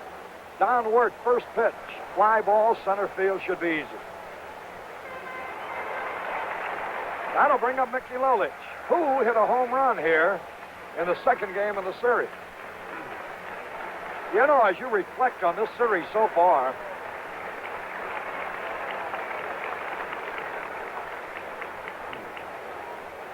the performance of Lolich becomes even more outstanding. He has kept his team in this series to a point where they could win it all right here today. Not even to mention,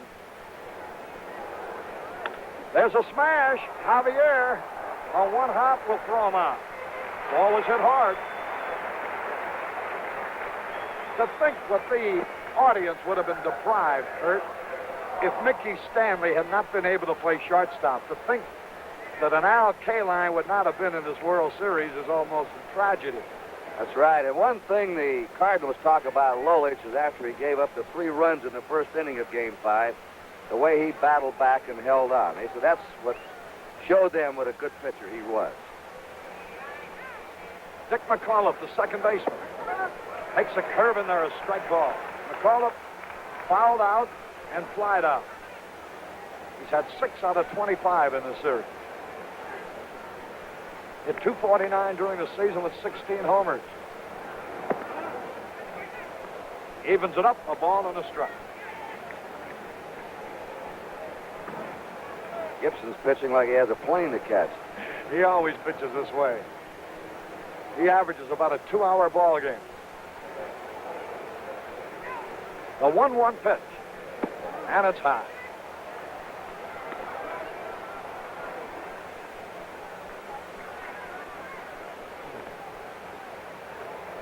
Two balls and a strike.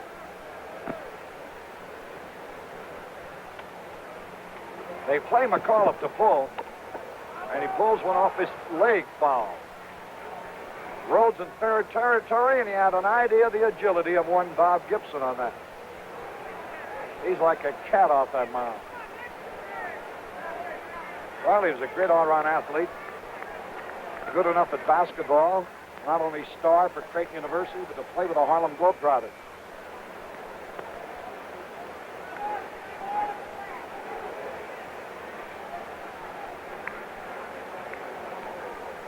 Two-two pitch. No score in the sixth. There's a fly ball, deep, but it'll be caught. Flood waits. 1, 2, 3, nothing across. At the end of 5.5 innings, it's still Detroit nothing, St. Louis nothing. Wherever you are, whatever you're doing, feel confident. Stay dry with new Right Guard Antiperspirant, a completely new product from Right Guard. Right Guard Antiperspirant is a new defense against perspiration. It contains a tested agent that checks perspiration wetness.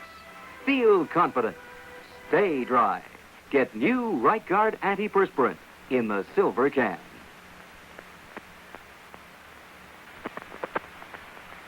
Schedule the AFL Championship, the Sugar Bowl, the Rose Bowl, the Orange Bowl, the Senior Bowl, the Super Bowl, and the AFL All-Star Game. All in color exclusively on NBC. Lou Brock leading it off. Nothing out of 2 in this game. Twice has bounced to the second baseman, McCullough.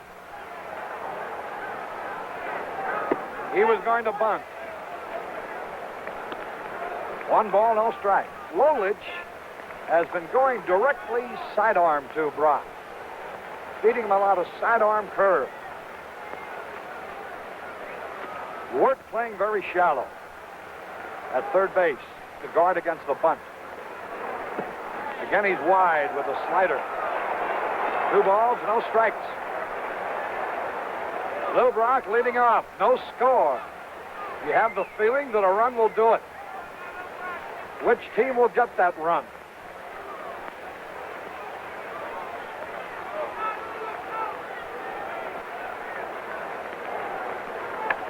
Base hit. Lou Brock's 13th hit of the series. 2 balls, no strikes. Lou Brock leading off, no score. You have the feeling that a run will do it. Which team will get that run?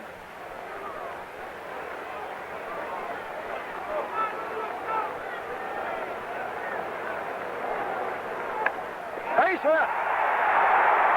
Lou Brock's 13th hit of the series.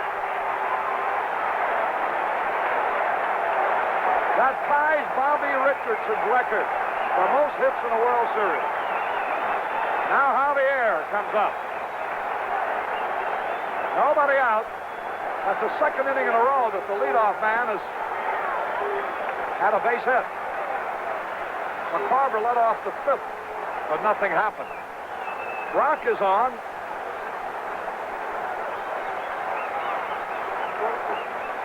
Will he attempt to steal?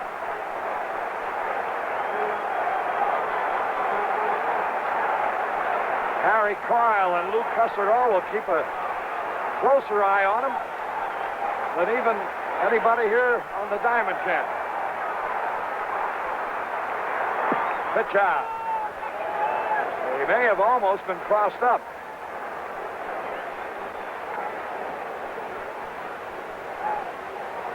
Brock, very intent. Boy, look at him. Watch his eyes. He stole 2 bases against Lolich and Freehan, the Tigers, there in Game 2. Look at that lead he had. Certainly they're going to throw over. And there he goes the other way. Out! That's the play that worked here earlier in the series, but not this time. He just dared him to make that throw to first. Cash fired down to Stanley, and they have the tag on him. He just dared him. Look at that lead. Different angle. See that big lead? He dared him to make the throw to first, and as the ball headed to first, he was going to break the second and grab it. But Cash had A perfect strike down to Stanley to get him. A big play for the Tigers now to rub Brock out. Now Javier batting with nobody on base and one out. Bill Freehand and now talking to Mickey Lulich. No score. A tense battle here in the decisive game. Lulich against Gibson.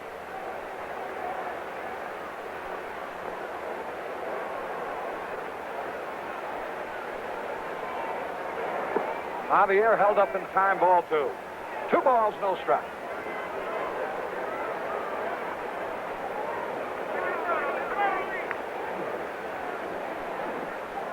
You know, being associated with just one ball club, we don't see NBC's great sports crew too often. And when here's a pitch, and it's a strikeout. So when we have an opportunity, it's certainly one fellows like Jim O'Gorman and Alan Roth, and Roy Hammerman and Harry Carl, and of course Lou Cusero, Chet Simmons, to know that we've enjoyed their hospitality. 2 balls and a strike. Line smash to Stanley. Boy, he's been sucking him up down there at shortstop. About 4 or 5 wicked shots hit at him.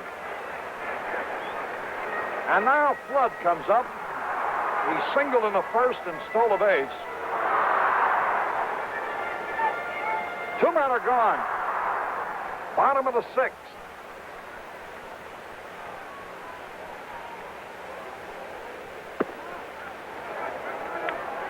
Lulich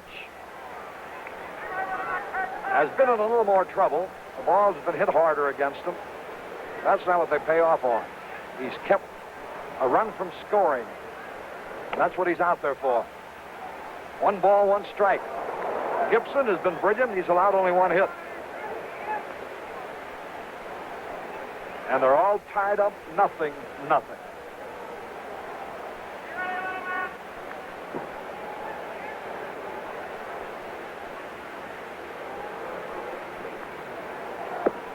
The curve inside. You know, he has a good assortment of pitches. He can come over the top, and he can crossfire or sidearm left-handed hitters. He's got a good fastball. It seems like 2 kinds of curveball.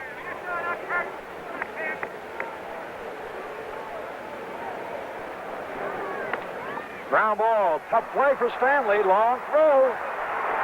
Safe.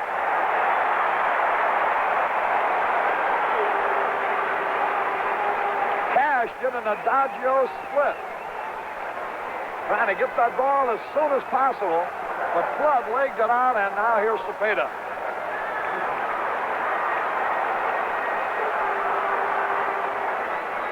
Cepeda homered off Lulich in Detroit. Orlando is 7 out of 26 for a .269 average. Flood has base stealing speed.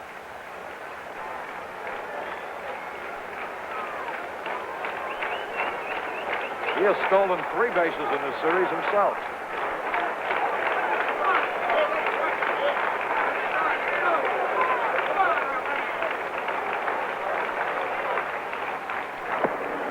The slider barely missed. They like to pitch Cepeda in tight. Like to jam him with the ball. You make just a little mistake and don't get it in far enough, it can hurt you. Up the corner that time. Harry, this fellow's done a remarkable job with 2 days rest. He certainly has. 1 ball, 1 strike.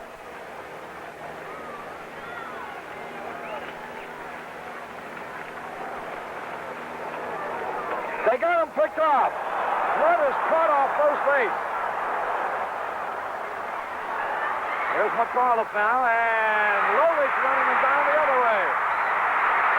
Everybody's handled the ball, and he is tagged out finally by Mickey Stanley. 1-3-4-1-6 if you're scoring. You want to follow the slow action? All right, here it is on the rerun.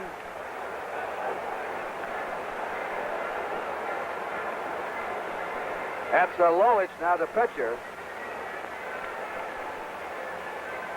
Here's Stanley faking a throw and then making the tag to wind up the play. So the Cardinals had 2 men cut down on a rundown that time between first and second. So it was 2 hits, no runs, no errors, nobody left. And at the end of 6 full innings now, still nothing.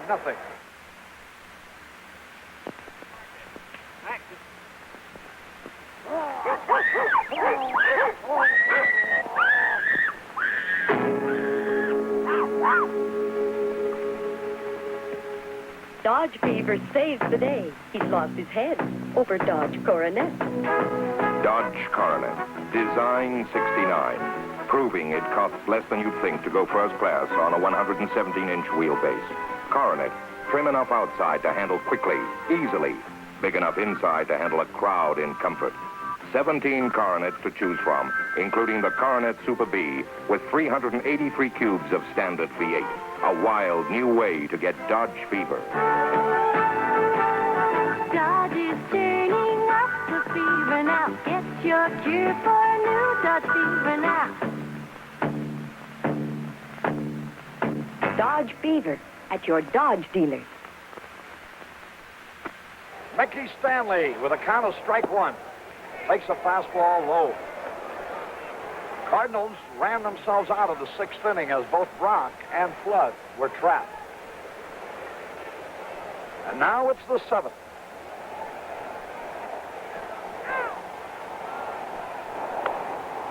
High pop foul. Out of play. 2 strikes and a ball. What a dramatic finish to this World Series. The 2 best pitchers in the series hooked against each other, each going in with records of 2-0 and battling each other into the 7th, 0-0.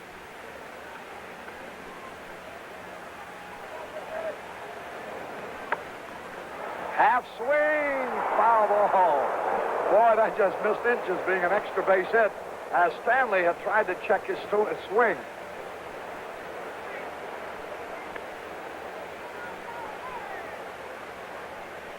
Ball just cleared Cepeda's head and foul by not more than a foot or so, if that much. 2 strikes and a ball on Mickey Stanley. 1 out of 2 in this game. Strike 3 call. The 7th strikeout for Gibson. He's approaching Whitey Ford's record for World Series strikeout.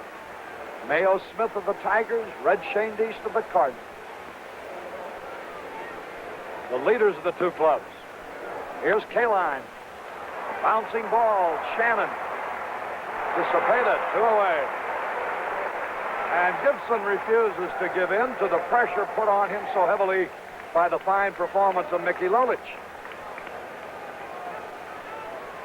Here's Norm Cash, who's had a fine series with 9 out of 24, hitting .375. A real home run threat.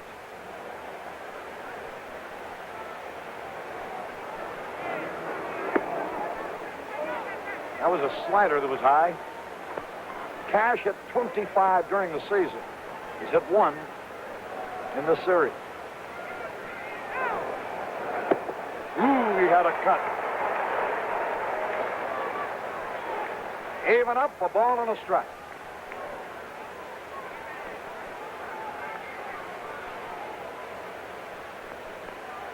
How much bothers him? Well, here's the 1-1 pitch. Low and outside. You know, if I were Phil Wrigley, the owner of the Cubs, I'd make a trade for Cash because what an advertisement he is. He's got a wad of chewing gum in his mouth all day long.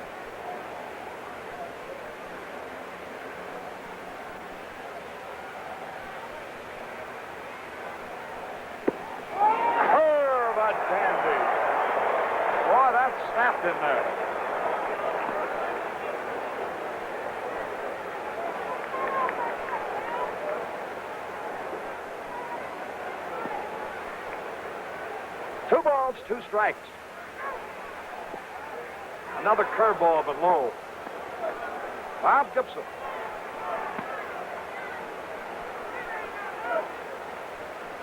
Hasn't walked anybody today. He has fanned 7. He's allowed 1 hit, an infield hit.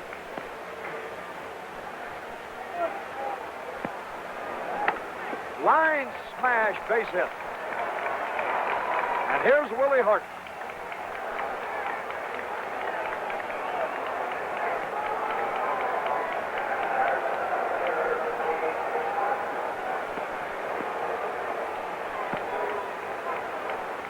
Horton is the type of hitter you don't dare make a mistake on. And even if you don't make a mistake, he's strong enough to hit anything out of the ballpark.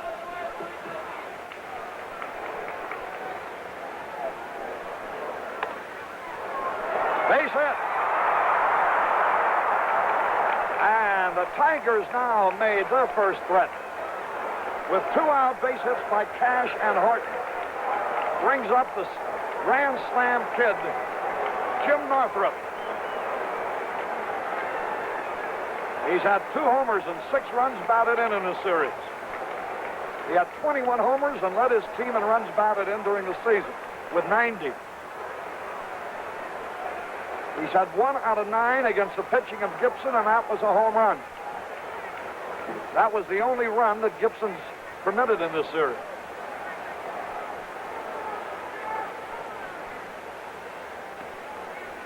McCarver and Gibson are not discussing the weather, which is beautiful.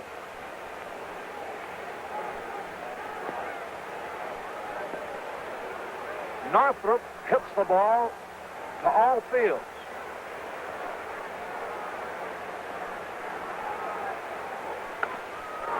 Fly ball, Flood.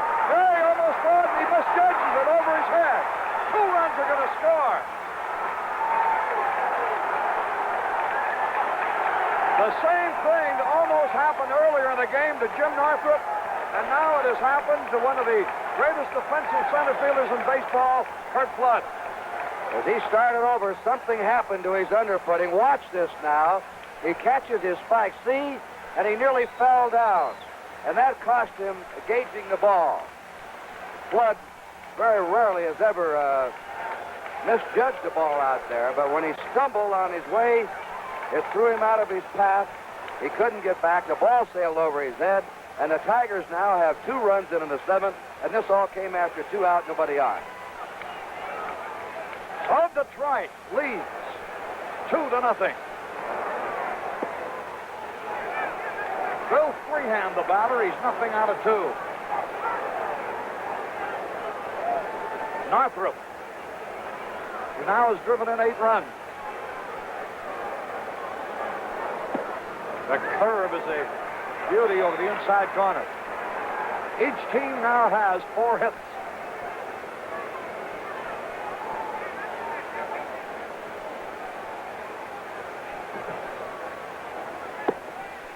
Two balls and a strike. After 2 are out, singles by Cash and Hart. Brought up Northrup. Hit the ball hard, but directly into center field.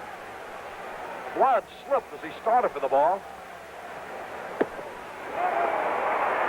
Swung and missed, and it's evened up. 2 balls, 2 strikes.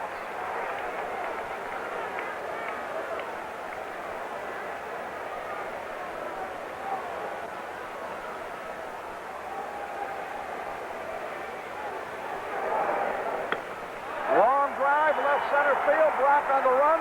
Can't make the play, a base hit. Another run is in. Tigers lead 3-0. A double for Freehand. And that Detroit dugout now is a happy place.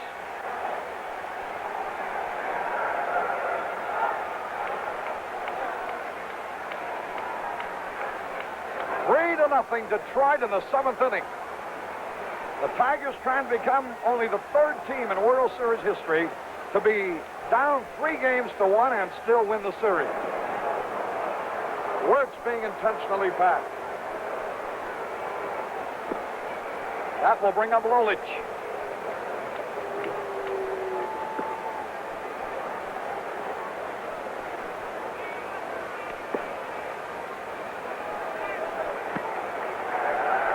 Mickey Lulich, who has shut the Cardinals out for 6 innings.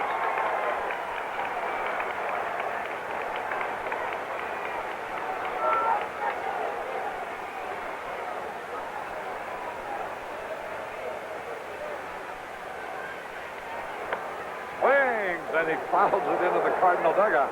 Harry, how often have you seen 4 hits in a row against Gibson? Not often.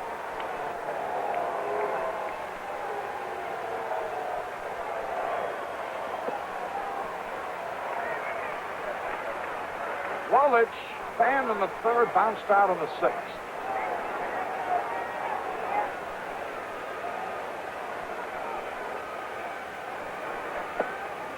Him out.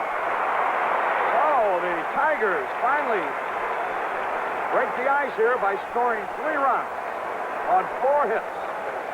No errors, 2 men were left. We go to the bottom of the 7th. Detroit 3, St. Louis nothing. Jeremy I. Parsons got a red convertible loan from the Canadian Imperial Bank of Commerce and bought a blue fastback with buckets. You look great in blue, Jerry. On the other hand, Wilfred S. Hughes got a Commerce red convertible loan and bought a beige sedan. After you pick me up at the hairdresser's, you could... Wilfred, watch out for that truck. Wilfred, it says no left turn. Take me down to Mary Jane's. Well, sure beats walking, eh, Willie? Meanwhile, Miss Charis D. Holmes got a Commerce red convertible loan and bought a pickup truck. How do you like them apples, eh, Charis? Wouldn't you like a Commerce red convertible loan? You might even get a red convertible. Whatever you want, from cars to cameras, boats to broadloom, get it with a bank plan loan from the Canadian Imperial Bank of Commerce. You'll find it easy to arrange. Just talk to the man at the Commerce.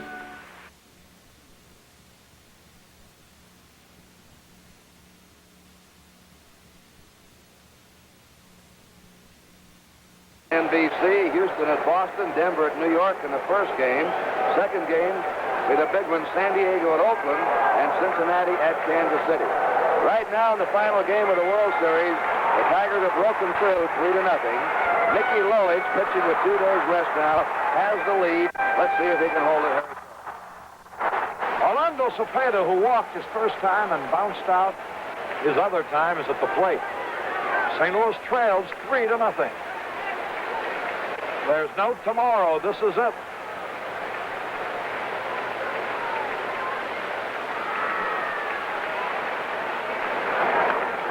Foul out of play.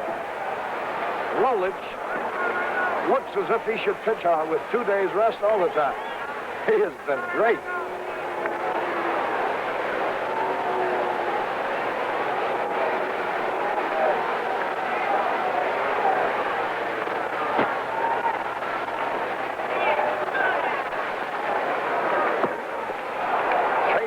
Fastball.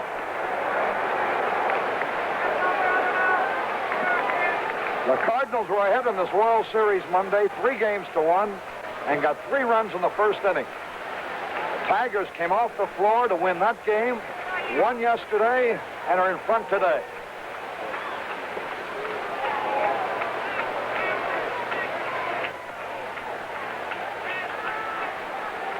Two strikes and a ball.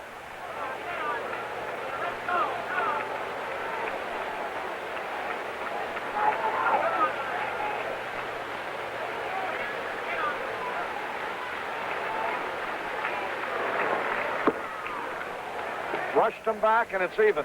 2 balls, 2 strikes. 3-0 Detroit. Bottom of the 7th.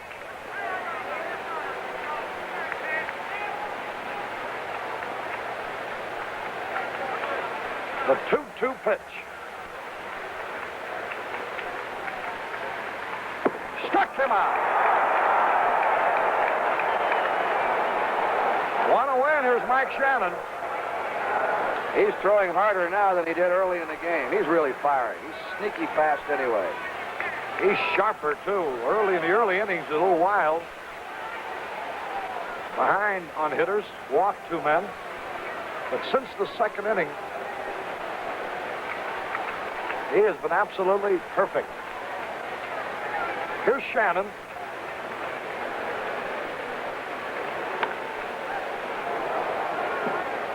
One strike to no balls as he grounded one foul.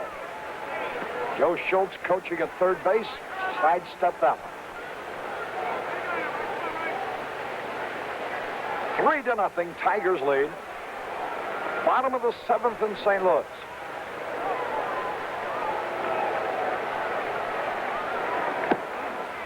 That evens it. He faked the bunt.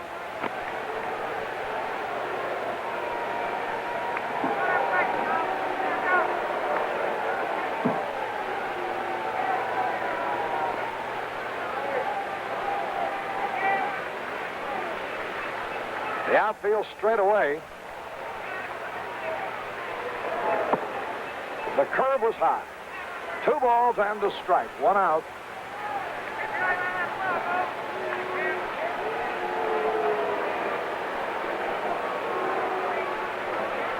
Kaline now plays Shannon well over towards center. Curve is a dandy. That evens it up. 2 balls, 2 strikes. 3-0, Tigers in front. Scored 3 runs. Everybody enjoys baseball.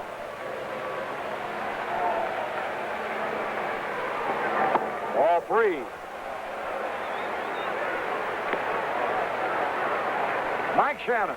Cardinals need base runners if they're to do anything with Lolich, who has a 3-run lead.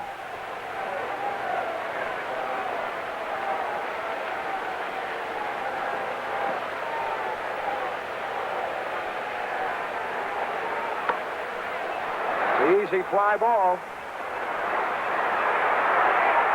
Hey, and Northrop drops it. Shannon going to second. Horton and Northrop almost collided, and the ball dropped off Northrop's glove. Here it is now. Looks like an easy chance. Here's Willie Horton. It looks like he's getting to the ball first. Now Northrop comes in. There they are, both reaching up. Northrop. That ball might have just been jarred. You saw Horton try and fade back and get out of his way. No matter how many times you tell ball players to talk, to yell, I've got it, that will happen. It happened on a foul ball in Detroit between Freehan and Cash. It's ruled an error on Northrop. Shannon is at second base with 1 out. McCarver, who has walked and singled in this game, he's had 2 out of 8 against Lolich in the series.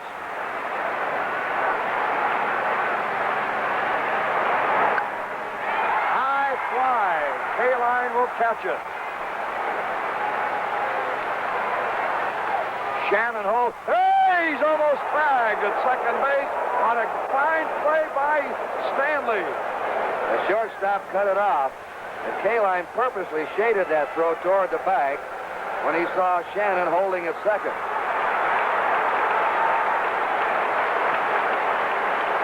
That would have been something. Here's Maris now.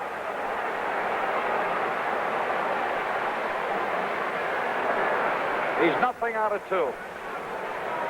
Hit into a double play and struck out.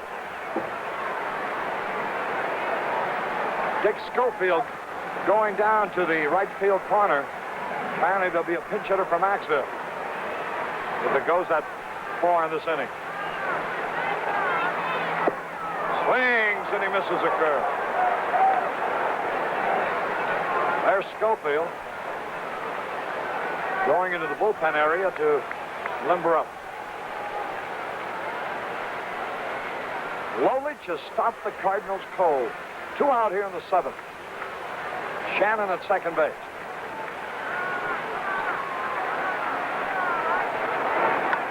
Popped it up. Shortstop Stanley is there. And it's no runs, no hits, 1 error, 1 left. At the end of 7 full innings, Detroit 3, St. Louis nothing.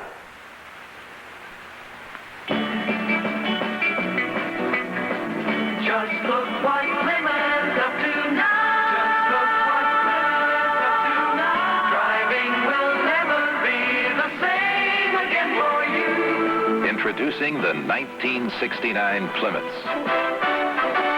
Fury. This year it's a whole new car. Longer, wider, completely redesigned from rubber to roofline. Belvedere, our mid-size success car. 26 models, 18 colors, 76 interiors. Valiant, the compact that didn't get bigger, just better. Barracuda, 4 great engines, 3 great bodies, and a torsion bar suspension for true sports car handling. See what Plymouth's up to now at your Plymouth dealers. Just look what Plymouth's up to now. We pause now for station identification. This is the CBC Television Network.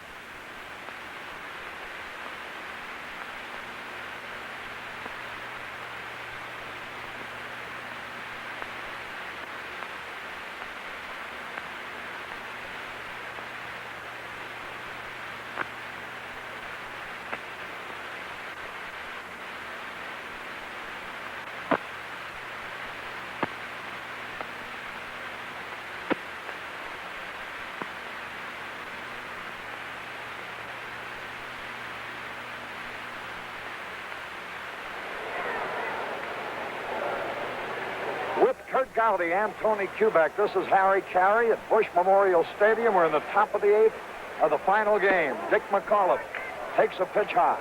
Tigers out in front 3-0.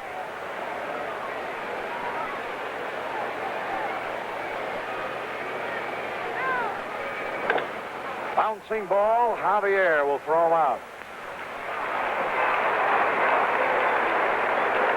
Here's Stanley, who has been absolutely remarkable playing shortstop.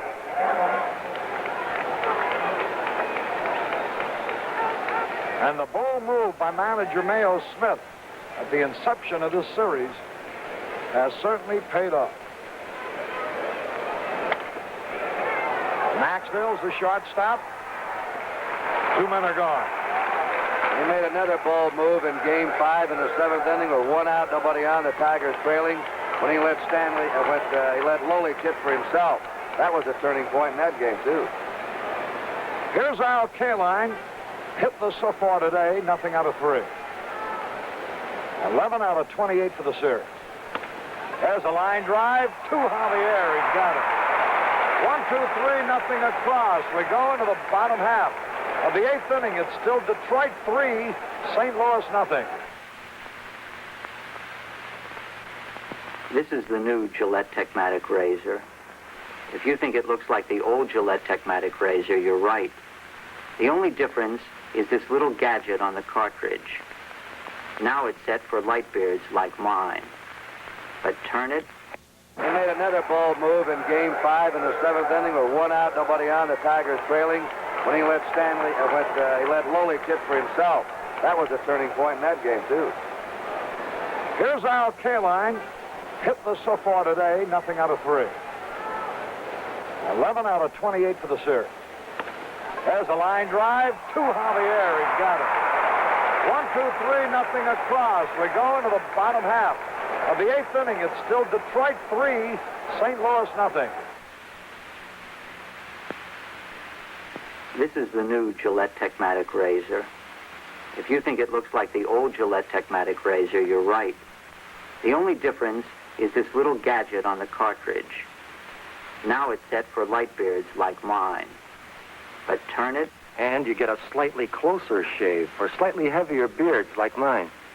Turn it again, and you get an average shave for average beards. The same shave you got from the old Techmatic. Now, turn it again. And I can get a good close shave. Another turn. And even with a stubble like mine, you'll get as close a shave as you can get from any other razor. Plus all the things you can't get from any other razor. The lever to change edges, the razor band for less nicks, a light feel, the new adjustable Gillette Techmatic. The almost perfect razor made perfect.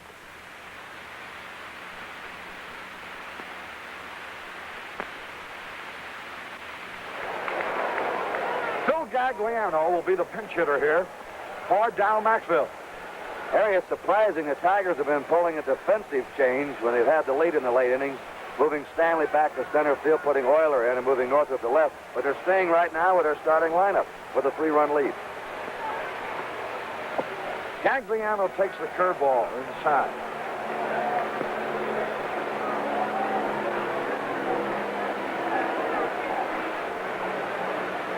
Gagliano, nothing out of 2 in the series. Bouncing ball to work. Throws perfectly. 1 away. And the defending champions of baseball are running out of time here. Here's Bob Gibson, who will bat for himself.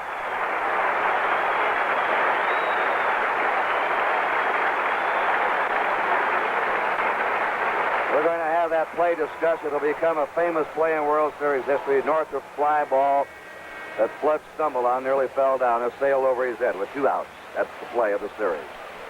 Here's Bob Gibson. Fouls the pitch back. And I imagine that 6th inning of the Cardinals will be talked about quite a bit too, Kurt. When Lolich picked 2 men off first base.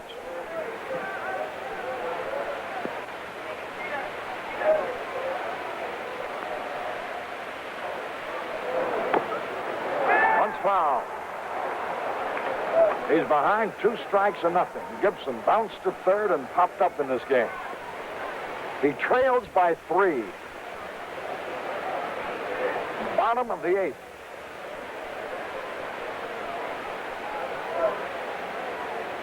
Mickey Lolich.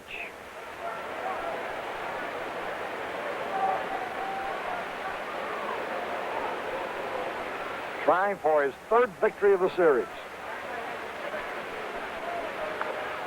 Fouled it back.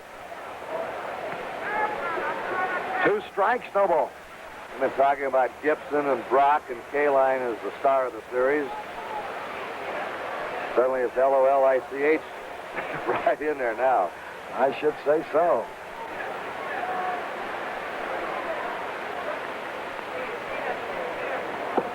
Held up in time. 2 strikes and a ball. Bill Freehand thought he had gone around.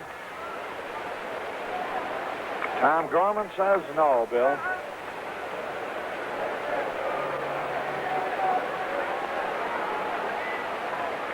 Nobody on base, 1 away.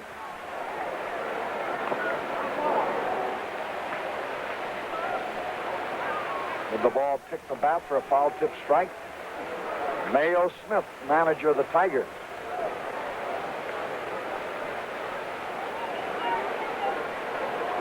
Bob Gibson with a count of 2 strikes and a ball.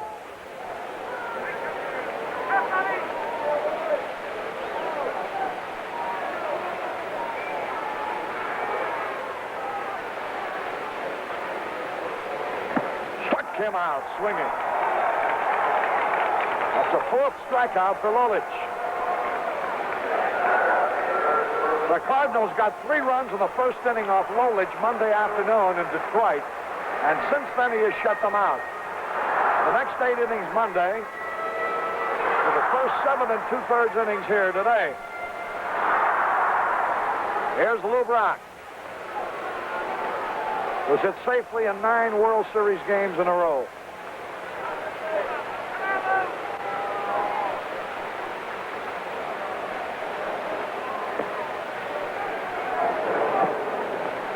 Sweeping curveball, low and outside. Lolich coming from the side to the left-hand batter.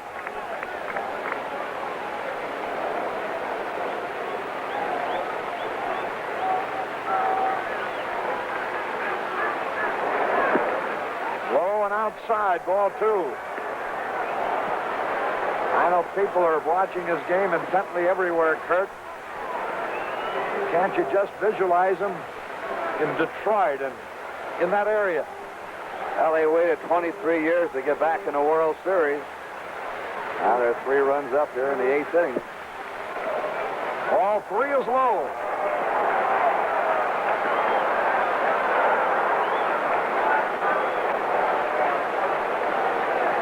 Lou Brock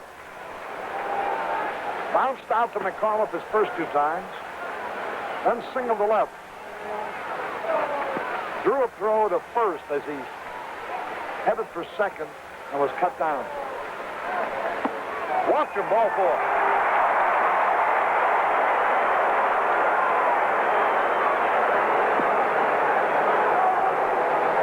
And here comes manager Mayo Smith of Detroit, strolling towards the mound as Bill Freehand has preceded him there, along with second baseman Dick McCullough. I'm sure all he wants to know is, are you tired? Tell me honestly now, that arm getting a little bit tired. If you are, we'll get a fresh man in here. That's his first walk since the second inning. He walked the man in the first, the man in the second. Of course, one of the tips usually on a fellow losing his stuff, retiring, is when he starts to lose a little control. But he hasn't. Got the first two men out in this inning. Now Brock's on first. 3-0 Tigers, and let's see what happens.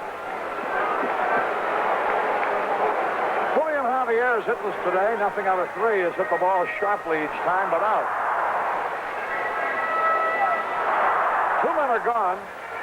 The runner at first base, Lou Brock.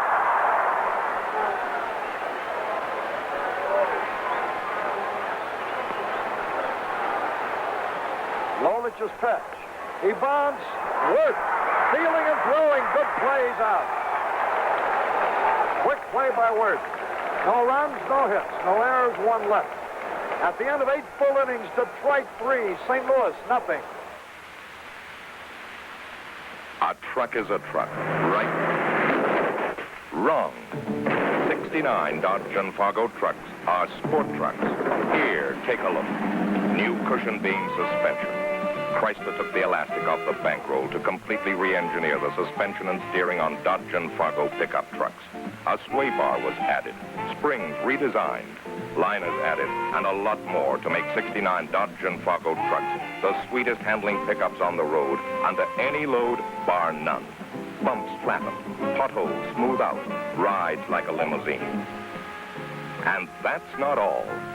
Handsome new long line styling and comfortable luxury interiors prove you don't have to be ugly to be tough.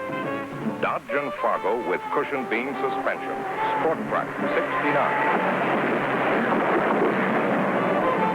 See your Chrysler dealer for Sport Truck 69.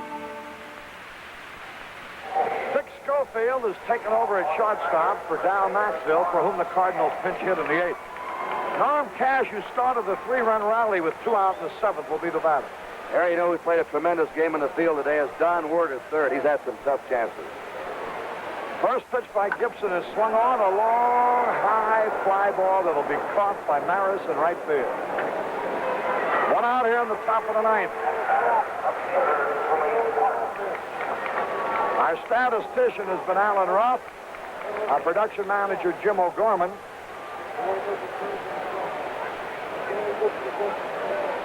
Our videograph operator has been Bill Rose, assisted by Arnie Reed. Our special videotape segments. Here's a pitch lined in the left by Horton for a base hit. Our special videotape segments prepared by Barry Stoddard.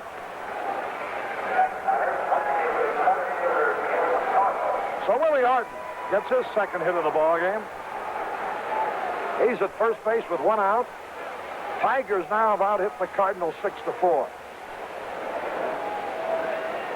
I think the Tigers may want a pinch runner. Somebody comes running out of that gate in left field. Like Suzuki. Willie Horton leaves the game. And it is Dick Suzuki who's running into the Tiger dugout.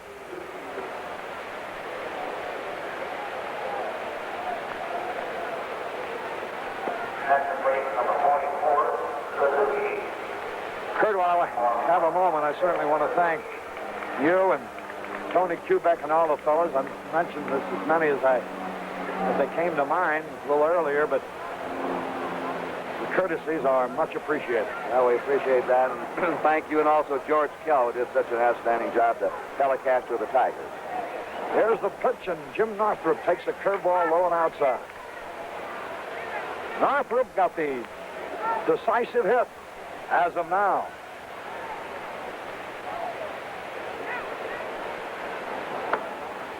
Foul out of play. Northrop has tied Kaline for RBIs with 8. Had a grand slam homer yesterday, had a triple with 2 on today.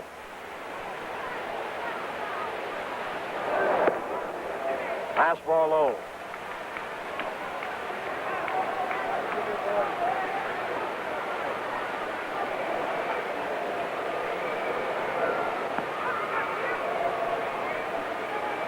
Ground ball up the middle, through a hit. Here's Krasuski racing for third, and he'll make it. And the Tigers threaten to add more. With runners at first and third, only 1 out here in the top of the 9th. And Bill Freehan, who's had 1 out of 3 driving in a run today, coming to the plate.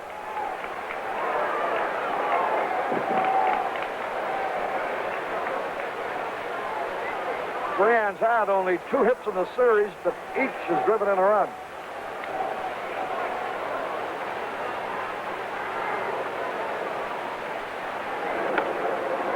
Popped up. Foul territory of Cepeda. 2 out. We also want to give credit to the Commissioner of Baseball, William D. Eckert, Joe Reichler, the Director of Public Relations, Charlie Seeger, the Secretary-Treasurer, and Monty Irvin, the Commissioner's Office. The job they've done in the series. To Bing Devine, Jim Tooney of the Cardinals, Shane Deans, the manager, and to Augie Bush, the owner. Here's Don Wirth, line drive, base hit, a run is in. Wirth singles to center. He's had 2 hits in the series, both were on Bob Gibson. It's 4-0 Detroit now.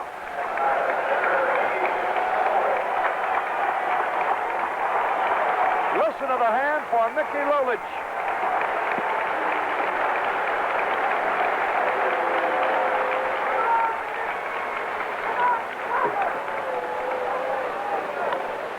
Pops it up.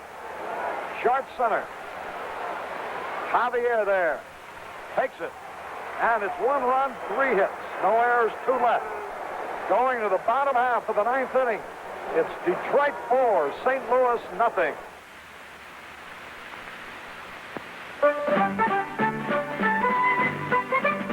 This bank began the year Canada began and grew along with Canada.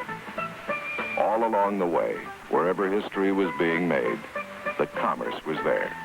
Reliable, progressive, a real working bank. Serving the loggers, the miners, the oilmen.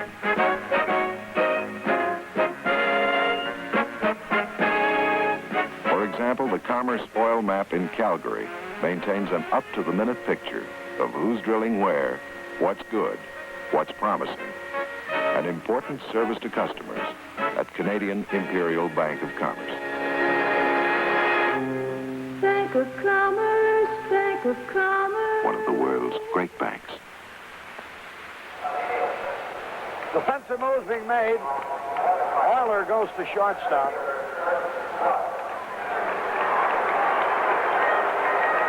Stanley moves to center field. And Northrop to left field. So Ray Euler's at shortstop. Mickey Stanley in center. And Jim Northrop is in left. Lolich, going the bottom of the 9th, has a 4-0 lead. Kurt Flood leading off. First pitch is a fastball strike.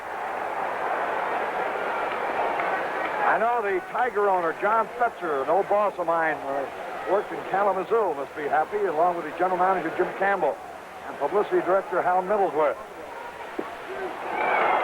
Here's a slow curve, strike 2. Mickey Lolich has a 4-0 lead over Bob Gibson and the St. Louis Cardinals. Foul tip. Lolich now is pitched. 16 straight scoreless innings against the Cardinals. Bottom of the ninth. Cardinals have only scored 2 runs here in their last 3 games.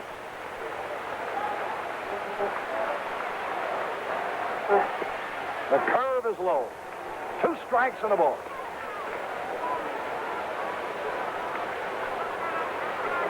The Tigers out-hit the Cardinals 8-4.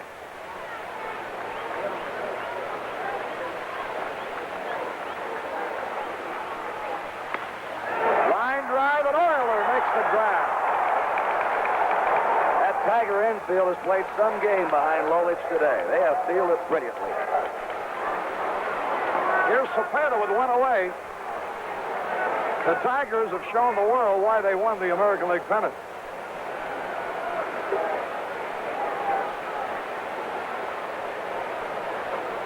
And they have roared from behind against the defending world champion St. Louis Cardinals to a point where they're 2 outs away from replacing them.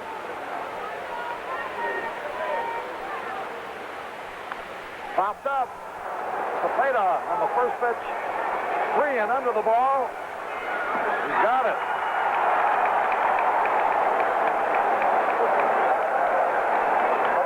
Tiger fans who are here are on their feet. And I imagine Bedlam will break loose when this final out is completed. Going to be some automobile horns squawking in the Motor City.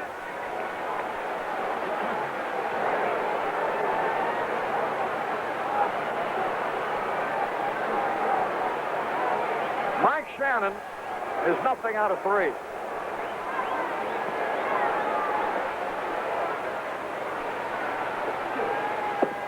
Fastball low.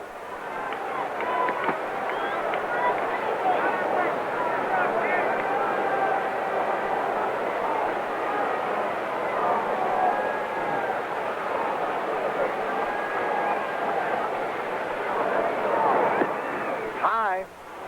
Ball 2. 2 balls, no strikes, 2 outs.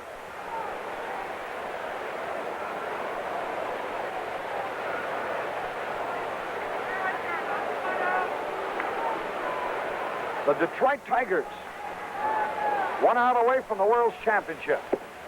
Fastball in there. Harry, we can't see the bullpen. The Tiger bullpen delegation is no longer out there. They're beyond the wall, but they're looking through a gate. But I don't believe they've had a man warming up today. So confident have they been in Lolich.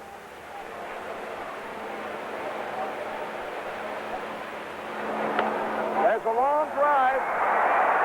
Back near the wall, Northup, but it's out of here for a home run. And the Cardinal fans have their first chance to cheer. Mike Shannon makes it 4-1. Shannon now has hit 1 home run in each of the 3 World Series he's been in.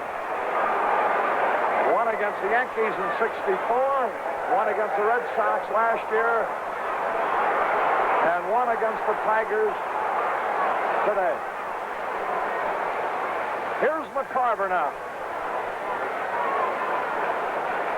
There you get a look at the Tiger players in the bullpen, and they'll be racing for the playing field.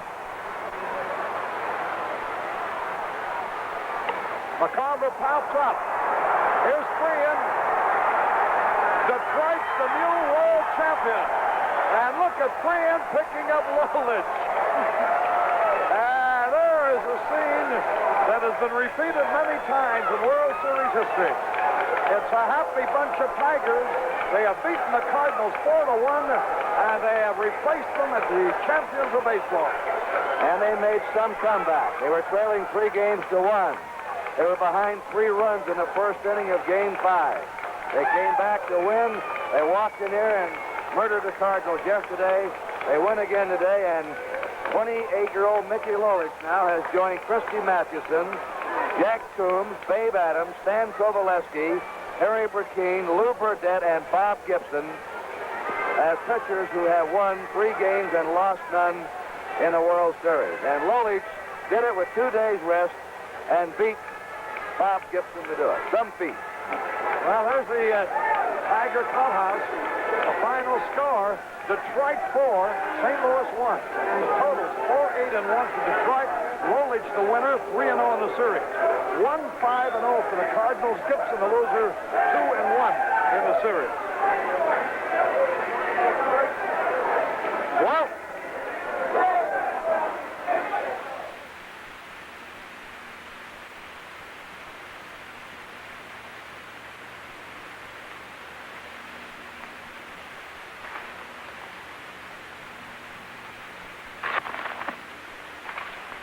Hello, you technical masterpiece, you.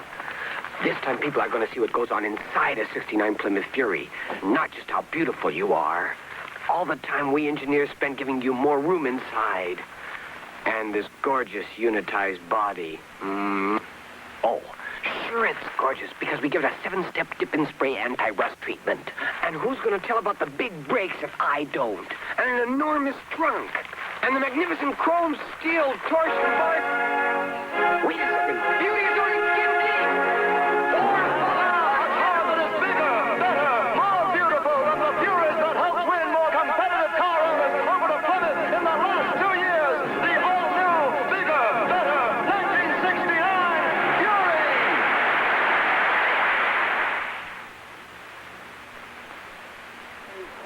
Radio and television to you baseball fans around America. They've been with NBC in the World Series since 1939. Right now, we're going to the Tiger Clubhouse and to the Tiger broadcaster, Ernie Harwell. Thank you very much. We're in the Tiger Clubhouse and a wild celebration for the new world champions. And here is the Commissioner of Baseball, William Eckert, and he has a special presentation to Manager Mayo Smith, Owner-President John Fetzer, General Manager Jim Campbell. Mr. Commissioner, it's yours. I'm just delighted to be here. Mayo, congratulations on one of the greatest comeback victories in the history of the series. I want to congratulate you, John Fetzer, the players, Jim Campbell, all the Detroit Tiger organization for this great series triumph. You certainly won it from a great Cardinal team, and in recognition of this great achievement, I want to present you a beautiful World Series trophy here today. Well, thank you, Commissioner. Thank God. Hey, here it is. Well, Commissioner, thank you very much. On behalf of the players, Mr. Fetzer and Jim Campbell and all the Detroit organization, and this is a very, very happy day for all of us. Thank you very much. Okay. Thank you, Mayo Smith. Mayo? While we've got you up here now, were there any special instructions to the fellows before the game? Did you have a meeting or anything? No, Ernie, no. There was no special instructions, no. When did you feel that this series made its turn in favor of the Tigers? What special game? I think it was the 5th game in the 7th inning when we came from behind after being down 3 runs in the 1st inning, and we went on to win it 5-3. And that's when Kayron got his base. That's right. That's right. And then what about the game today? I guess it was a hit by Northrop, wasn't it? Well, of course, yeah, but Mickey does such a great job to keep us in there. We felt that if we could stay to Gibson, in the latter innings, we'd have a chance of getting him because he pitches a lot of baseball, and we were just fortunate enough to, as I say, to sort of break it loose in the 7th inning. Well, congratulations, Mayo. I know you're going to be very busy. We want to talk to some of the players. Let's see if we can find Denny McClain's right here, a fellow who won the game yesterday, came back and kept the Tigers in it, and I guess you're. Well, we've been doing this all year, Ernie. There's no time to stop now. Just fantastic. This is bigger than winning the pennant. It's unbelievable. Denny, what were you doing when Northrop hit that ball? Where were you? Out in the bullpen? Out in the bullpen. Yeah. Right. And did you get a good look at it? Yeah, Floyd misjudged the ball. Yeah. That's what happened. He slipped on a play or something, but that's the way we've been winning games, waiting for other clubs to make mistakes, Ernie. And we proved it again today. Well, you've been great champions. Thank you, Denny McClain. We got Willie Horton here. Willie? Willie, you came through with a big single in that rally, and I know you must be feeling very happy I right feel now. real good, Ernie. You know, they underrated it. They think we couldn't do it. We came back after we was down, and just feel great. And you beat one of the real tough pitchers in baseball in Mr. Bob Gibson, didn't you? That's true. Now we number one. Well, congratulations, Willie Horton. Now we've got the veteran on the Tiger team, Al Kaline. It took him 16 years to get in the World Series, and I know it's been a terrific thrill for you, Al. Oh, it really has, Ernie. Our club came back again and won 3 games in a row, and the St. Louis Ball Club is a great ball club, and Gibson's probably the greatest pitcher I ever faced. But this has been the secret of our ball club all year long. We came back, and we got a great job out of Mickey Lloyd. Fantastic. Well, thank you, Al, and have a nice rest of your winter. You're now a member of the World's Champions, and here's a fellow who won the 3rd game in the World Series, his 3rd victory, Mickey Lolich. And Mickey, it has been fantastic what you have done. Thank you, Ernie. Thank you very much. I really don't have too much to say right now. I really don't. Did you feel very tired? Did you feel like that you might be losing your stuff toward the late innings? I never got tired in the game. I was weak almost from about the 3rd inning on. I didn't have the real good, hard fastball that I do know how to throw. As you notice, most of the balls today were hit on the ground. I was throwing a sinking fastball all day. I didn't have the good, hard fastball.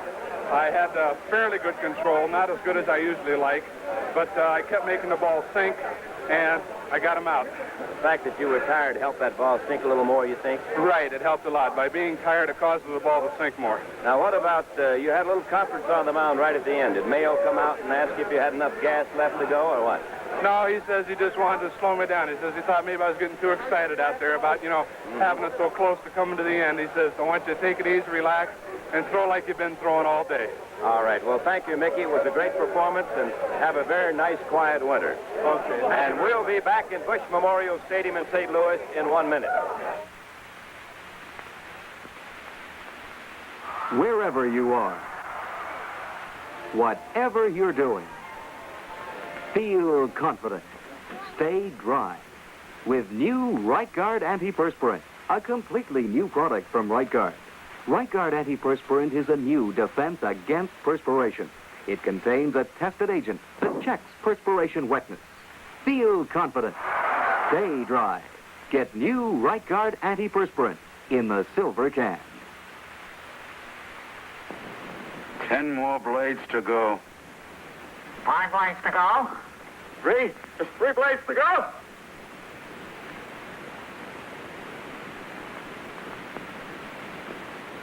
That's it.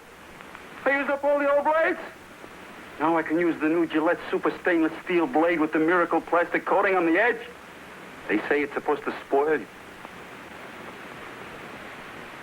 The spoiler. Sport Magazine awards the most valuable player of the World Series, the Dodge Charger GT. And this year, the award goes to the fellow we just talked to, Mickey Lolich, the 3-victory pitcher of the Detroit Tigers.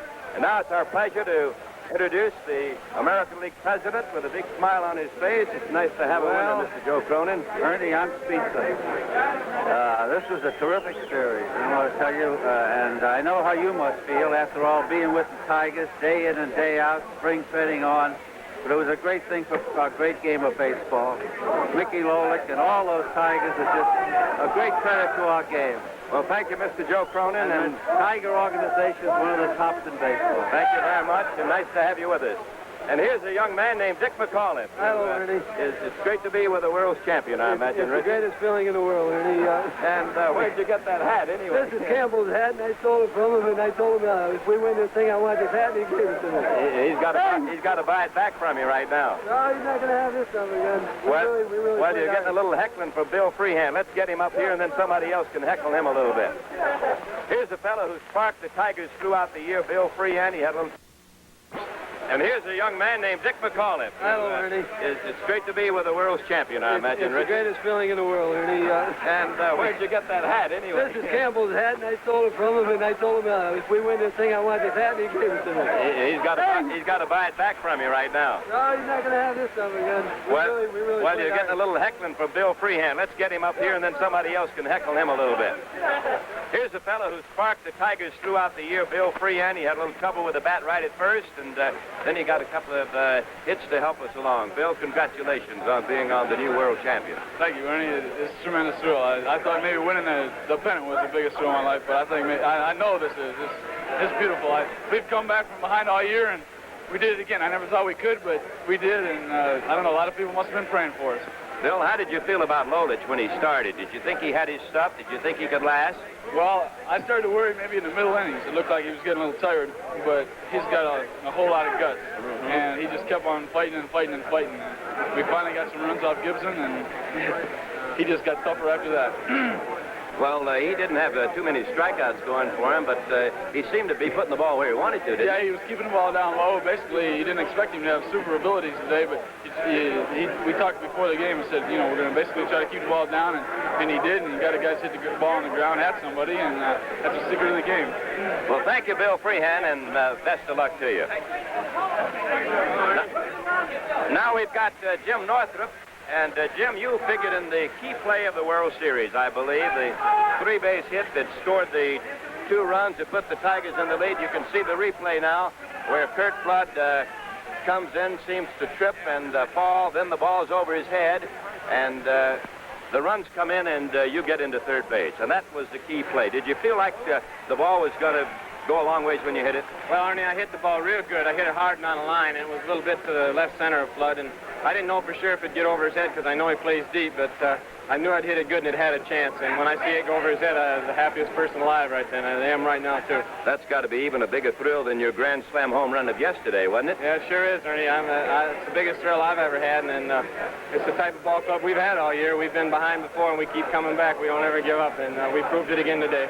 Jim, what about the ball that you and Horton converged on in the outfield? It seemed to hit your glove and bounce away. Did you have trouble waving Willie off, or he have trouble waving you off, or what happened on that? I couldn't hear Willie, and he couldn't hear me. I was yelling all the way, and I happened to pick him up just as I went for the ball, and I didn't want to run over him, so I tried to veer off and still catch the ball and hit in the end of my glove and drop. So it was just one of those things where the crowd is yelling, and you can't hear each other out there. And when I saw Willie, I should have gotten out of the way, but I didn't want to let it drop. It was my fault, and it was an error, and I thought I could get around him and catch the ball anyway, but it doesn't matter now. We won it. Well, Jim Northrup, when you came to the clubhouse today, did you have the feeling that the Tigers would win this game? I sure did. Eddie Matthews and I were talking with our wives last night, and I said, Eddie, I got a feeling we're going to win that thing tomorrow. And Eddie says, I do too. He says, I don't get a feeling very often, but he says, I got a feeling we're going to beat them. And I just had a good feeling that we were going to beat these guys. And I'm awfully happy we did. Well, thank you, Jim. Let's talk to another Jim now, the player representative of the Tigers, the fine catcher, Jim Price. Thank you, Ernie. Thank you, Ernie. I just like to express from the members of the team how grateful we are to the people of Detroit and the state of Michigan for supporting us like they did. We feel that they sort of pulled us together, and we maybe helped pull them together a little bit. Well, I think that's wonderful, and I'm sure that it's true from both sides, Jim. Thank you, Ernie. All the guys asked me to do this, and we're just glad we won it for them and the people around the country. Well, it's nice of you to come up here, and we appreciate that comment. And I know that the Tigers have come a fine team all the way, and our congratulations. Thank you very much. And now let's go upstairs. All right, thank you. And Ernie Harwell was talking about coming from behind. The Tigers now become the 3rd team in the history of the World Series to come back from a 3-game-to-1 deficit. The Pirates in 1925 came back to win after trailing 3 games to 1. The Yankees were trailing the Braves in 1958, and they came back from 3 games to 1. And when the Tigers were behind 3-0 in the first inning of Game 5, when they looked so bad against the Cardinals in their own ballpark, in fact, a few of their fans were even booing them, Harry, on Sunday in the rain, to come back, matched the type of team it was. They won over 40 games during the regular season behind from the 7th inning on. Well, the two champions hooked up here, and Detroit now is the new champion, Curt, and they've earned the title. It's been a great series. They have power up and down their lineup, and Lolich, of course, is supreme. I was interested in his winning the Sport Magazine Award for the Outstanding Player of the Year of this series, and he certainly was that, although he wasn't alone. There were many men, Northrup and Kaline, Cash, without too much publicity, and you can't overlook the play of Stanley at shortstop.